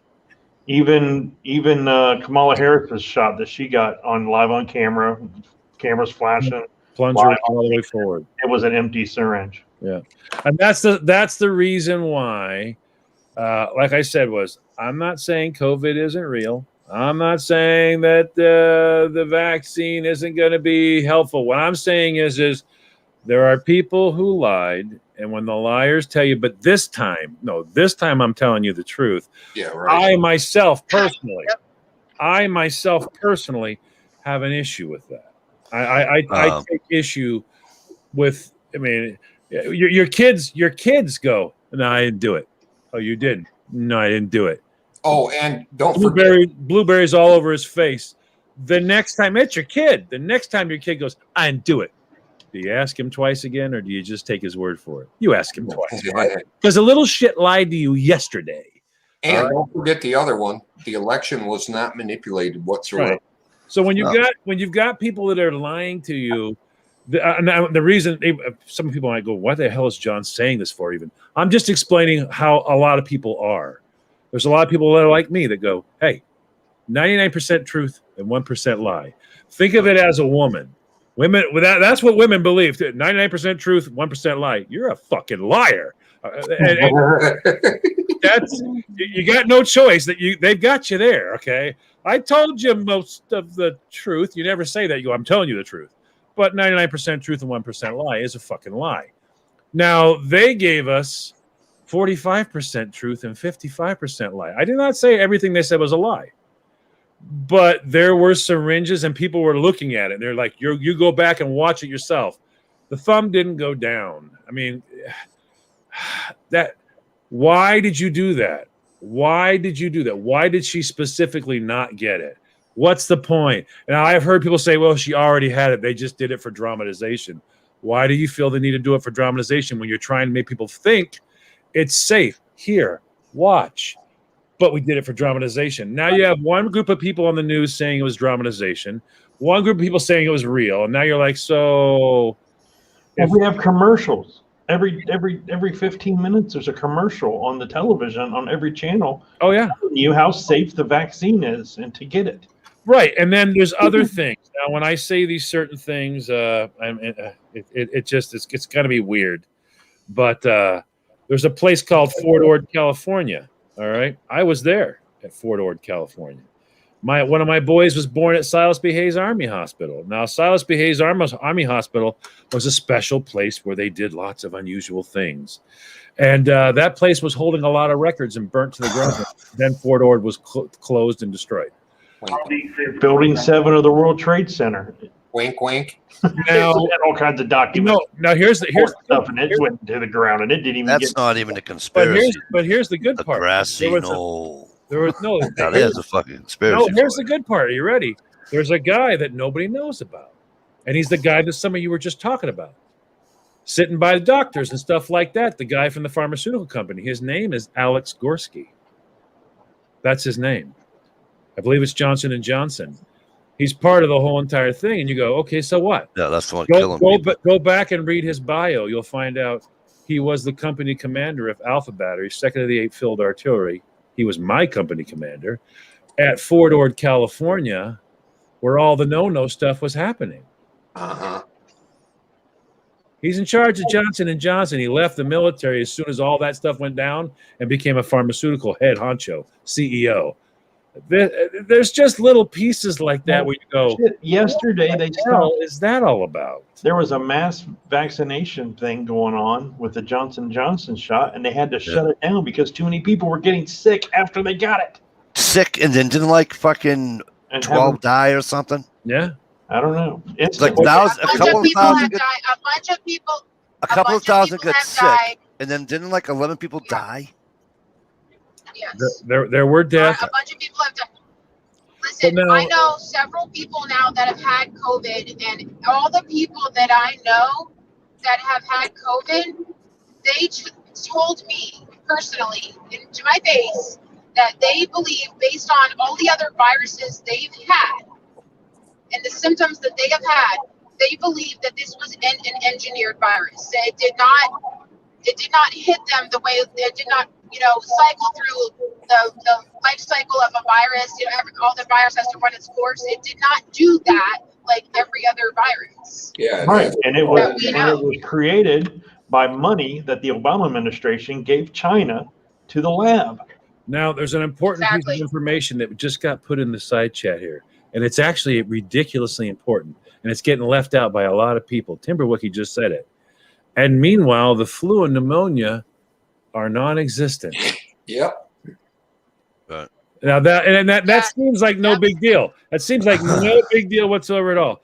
But ask yourself this: Huge. And heroin overdoses are just dramatically gone too. where did the flu No, go? they're not. They're still there. No, they're still there, but their death certificate doesn't say heroin overdose anymore. It says Oh, COVID. automobile accidents have dwindled down Right. too because they're not dying of getting in a car wreck; they're dying of COVID. Well, what they've changed it to was, and they did it because that was one of the things they got caught with, and they were caught red-handed on national television. Everybody ran the story. They got caught, so they changed the wording now. All right, now the wording is attributed to Right. Complications.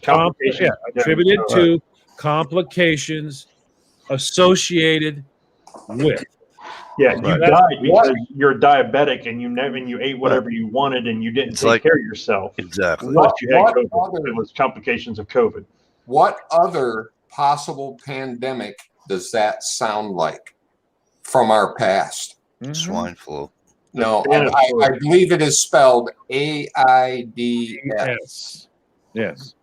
Complication from us associated with attributed to this and that. Well, in case you didn't know it, by the way, I don't know if any of you guys have seen it or not, but it's going to hit your airwaves very shortly.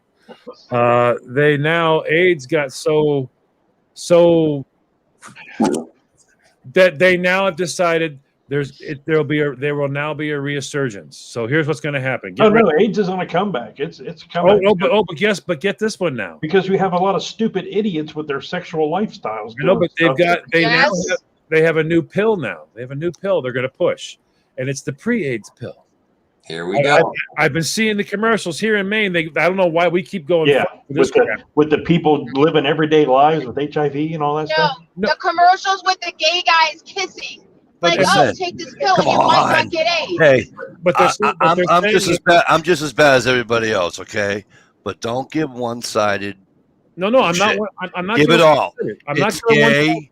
It's IV drug users, and Right, it's but blood the transfusion. commercial itself is I know, but it's promoted wrong. by two gay men It's wrong. living their life. It's two with gay- I AIDS. know, It's but two it's gay men. wrong. It's two gay men I- kissing, and they're saying, "Hey, take this pill, and you might not get HIV." That's fucked up. I That's watch the propaganda. commercial like this with my wife all the time. I'm like, are they fucking kissing again?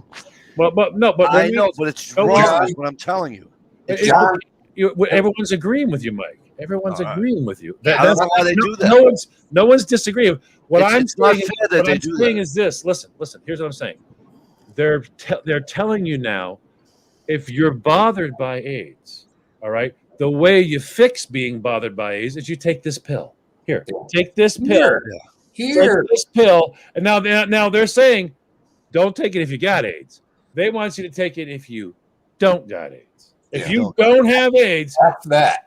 now if you don't have They AIDS, just- take this pill, and what'll happen is you won't get AIDS if you It's take just the stupid, pill. though. That's what I mean. It's just fucking No, dumb. actually, if you guys listen to those, just like the biologic medication that I'm about to take, that you hear the commercials for, and then at the end they tell you all the scary stuff that could happen to you, which is what could happen to me when I take it. The same thing with the HIV drug. They at the end of the thing, I literally listened to Yeah. the whole thing, and it said at the end, it said, cannot guarantee. You know when they talk real fast, Yeah. and it's like, and they say cannot guarantee that you will not that it will stop the transmission of HIV.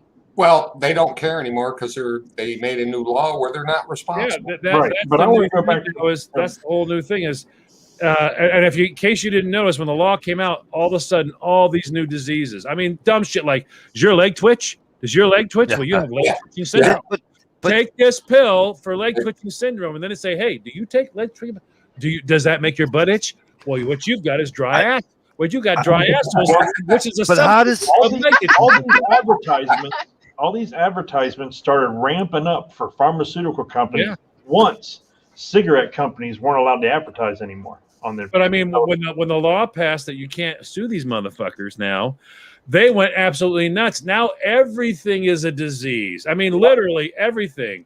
Do you Yeah. find yourself? Yeah, Do you diarrhea. find yourself wearing a hat a lot? If you find yourself wearing a hat a lot, you got fucking hat head syndrome. You need to take a pill for that, Steve. Although when you take the pill for it, Steve, it may cause anal leakage. So if it causes anal leakage, I have another pill for you. Yeah, well, I would go bald. my pancreas could or could not be not working right. right because I got leakage. That's John, right. the reason stuff keeps popping up by you is you are a small state in a little test demographic. Oh man, it's crazy. And if it flies there, it'll fly everywhere. No, if there's a brand new fishing pole that comes out, we don't see it for 15 fucking years. Yeah. But boy, they're like, hey, there's a new butt plug. They'll bring it to Maine. Here you go. Stick Well, this that's okay. Ohio is a restaurant test area. So we get all these new restaurants and shit, and if we like them, then you guys will get them over the next couple of years. But the thing is, I'm just like, oh man, have you had this? And people are like, never heard of it. I'm like, what? They're everywhere. Yeah, they're everywhere in Ohio. Well, 8 years ago, Portland, Maine was poised because there was a big restaurant chain coming in. They couldn't believe it was coming to Maine finally. It was called Cracker Barrel. Cracker Barrel. Wow. Yeah, there's one of those on every corner in Ohio. You know, Red Robin was the big Cracker Barrel is the Southern Boys Starbucks. now there's But I a really restaurant. wish there was a named- lot more Cracker Barrels on this fucking trip, okay? Because I just had to buy an $8 bag of fucking pretzels. How come Well, they're I not refuse selling- to call it the Cracker Barrel. I call it the honky bucket. Well, Yeah. it used to be. Listen, it used to be fine. That's racist. It used to be fine. It's not fine. I don't know if they sold it, what the hell they did, but it used to be Hi, able to. everybody. Hi. Hi. So How come they haven't bitched about the name Cracker Barrel? I don't know. well, I want to go back to the two jackasses kissing, right? Has anybody else Hey, noticed? Amanda. Has anybody else noticed they're going way out of their way Yes. to appease everybody now? No, Right. no, They're not everybody. appeasing They're them. appeasing 1% of the population. They're getting you used to seeing it, What- so you'll be okay with it. And the thing they're doing now is like even a simple commercial, something so simple. Like, Yeah, that's what I'm talking about. I'm talking Yeah. like Shaman. They Yeah. have to. You ready? You look at your next commercial. You're gonna see a black guy or girl in there. You're gonna No, see. there. Hang on. You're gonna see an Asian guy in there. Then you're gonna see a gay couple, whether it be two guys or two girls. Then you're gonna see somebody that doesn't really know what the hell's going on or whatever like that. the You might see the one everyone's bitching about right now. a trans slender in there. The one they're bitching out is called Nerd Wall. It's the one everyone's bitching about right now. They're going, what the hell was the point of that? They have two gay guys, then they have two lesbians go, I want to have a credit card better than her. And then they got Right. a black and white couple where the guy is black, the woman's white. Then they reverse that, and now the girl. And then hang on, it gets even better. Yeah. Now they have the girl. Now instead of having the the 120 pound fucking model in there, they got the 235 pound fucking model in there, and she's standing there in the thing with a brown t-shirt. And I'm just like, But Hey, wait a minute. Whoa, Big whoa, girls Mikey, need you can't big discriminate girls against fat people, love Mikey. too. why? I'm fat, and you think I'm gonna go on TV and take my fucking shirt off? You're out of your goddamn mind. Hey, can I just here? I'm gonna turn my light on for this. Hi guys. Okay, listen. Hey, Hear me hey. out, okay? You just hush up and eat your $8 pretzels that you just paid for. No, just drive and be careful. Yeah, I look am where driving. you're I going. have to say this. I want you to listen to me. Now, and nobody. There's no way possible that anybody can argue me with this. Okay. I am getting really fucking sick and tired of seeing commercials that do not represent. Well, really, just cable in general, but commercials that do not represent the current demographic of this country. Ish. The current demographic is still about 65 or so % white. But every time I get on, I guarantee you, there's a black person in that commercial. There's a black one in the next commercial. There's 2 blacks and an Asian in that one. There's if you look on out the other day, I was shopping on I was looking on Gap.com. Every fucking model in there, everything. Even the white kid looked like he was part Mexican. Okay, they're not. I don't know what their reasoning is for doing this. Because But they it's don't want really nobody's fucking feelings sick to and get tired. hurt. Okay. Well, guess what? Let me I'm tell serious. you. Let me tell you. I am sick and tired of them not representing white people like we don't fucking matter anymore. Yeah, It's a Literally, the double white man. standard. You can't do that. The white man is gonna be to a point. The white man is gonna fucking struggle and not be able to get a job because of this bullshit that they're doing. Amanda, That's the truth. from We're day already one, told to be less white. Amanda, from day one, Yeah. okay? From day one, there is no way in hell you can have a poster that reads Asian power. You can have a poster that reads Latino power. You can have a poster that reads Black power. You got a poster that reads white power, you're gonna go to jail. John, you're muted, bud. And I'm not even trying to be funny. I'm being dead fucking serious. It's a double standard. I've said it a million times. I hate double standards, whether they work against me or whether they work for me. Double standards are the worst fucking thing in society. They really are. Listen, I'm not saying I hate black people. I'm just saying fucking represent. I know what the you're truth. saying. I'm with you. I'm with you 100%. Fucking represent the goddamn But truth. you can't. Period. Well, just hire people. Just the best way to do it is just hire the people for the goddamn commercial. When you come in, Right. you have a group of people that are here that audition for the commercial. Pick the people out of that. If they're black, they're black. If they're white, they're white. If they're Asian, I understand what she's saying. And a lot of times when people say what Amanda's saying, people read it wrong and they get all pissy. Yes. What she's saying is people are going She's 100% over, right, is what she's saying. yeah, they're going overboard. But when you try to make things absolutely fair, the only thing you ever come up with is complete unfairness. Yep. Right. Yes. Right. That's- Well, that's your double it's like standard. a commercial for pancakes. You will not see a commercial for pancakes with a white dad, a white mother, and 3 white children eating pancakes on breakfast morning. No. It will be It's racist.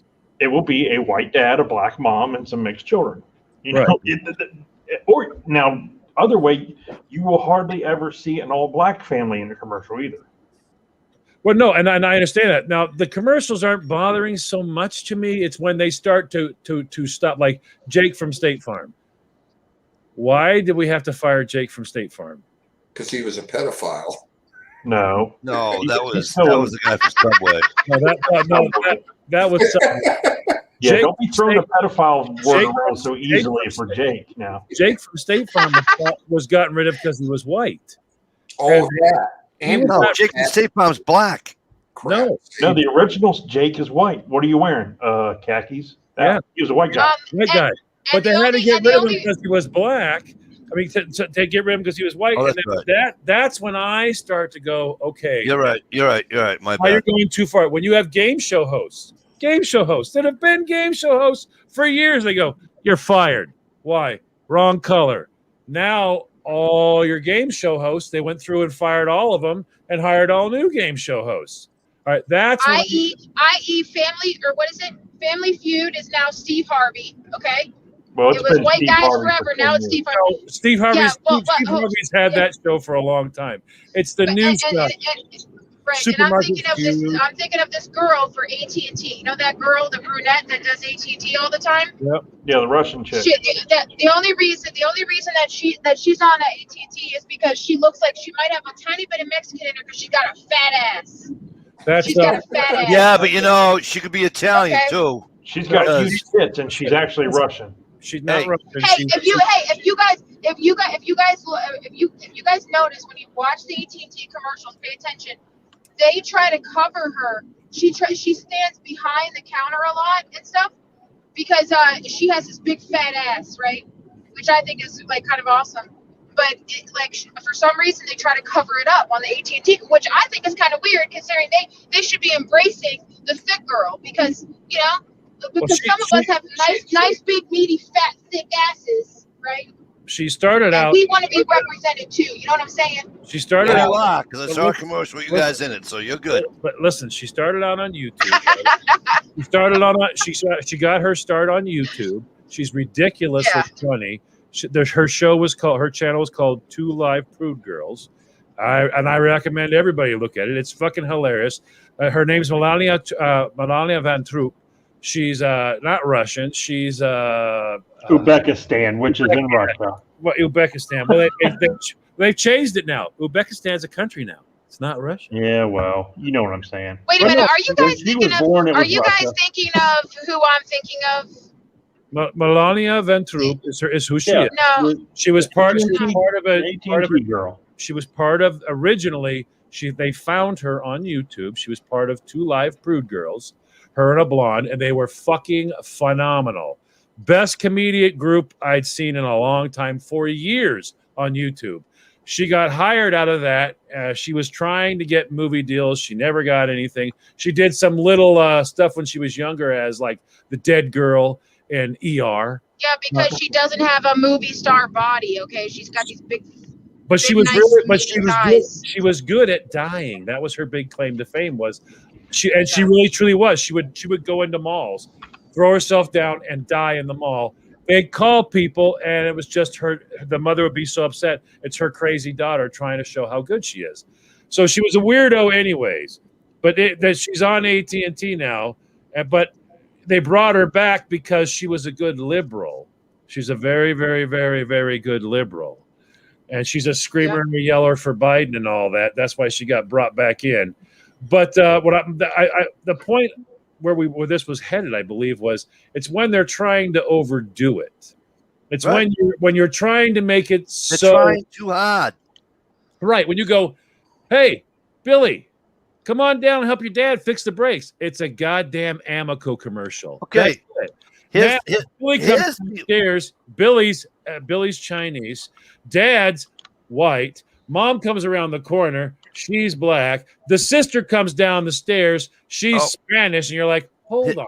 before How'd that happen? listen, before we go, because it's late, right? It's 1:33, so we're gonna get out of here. But before we do, right?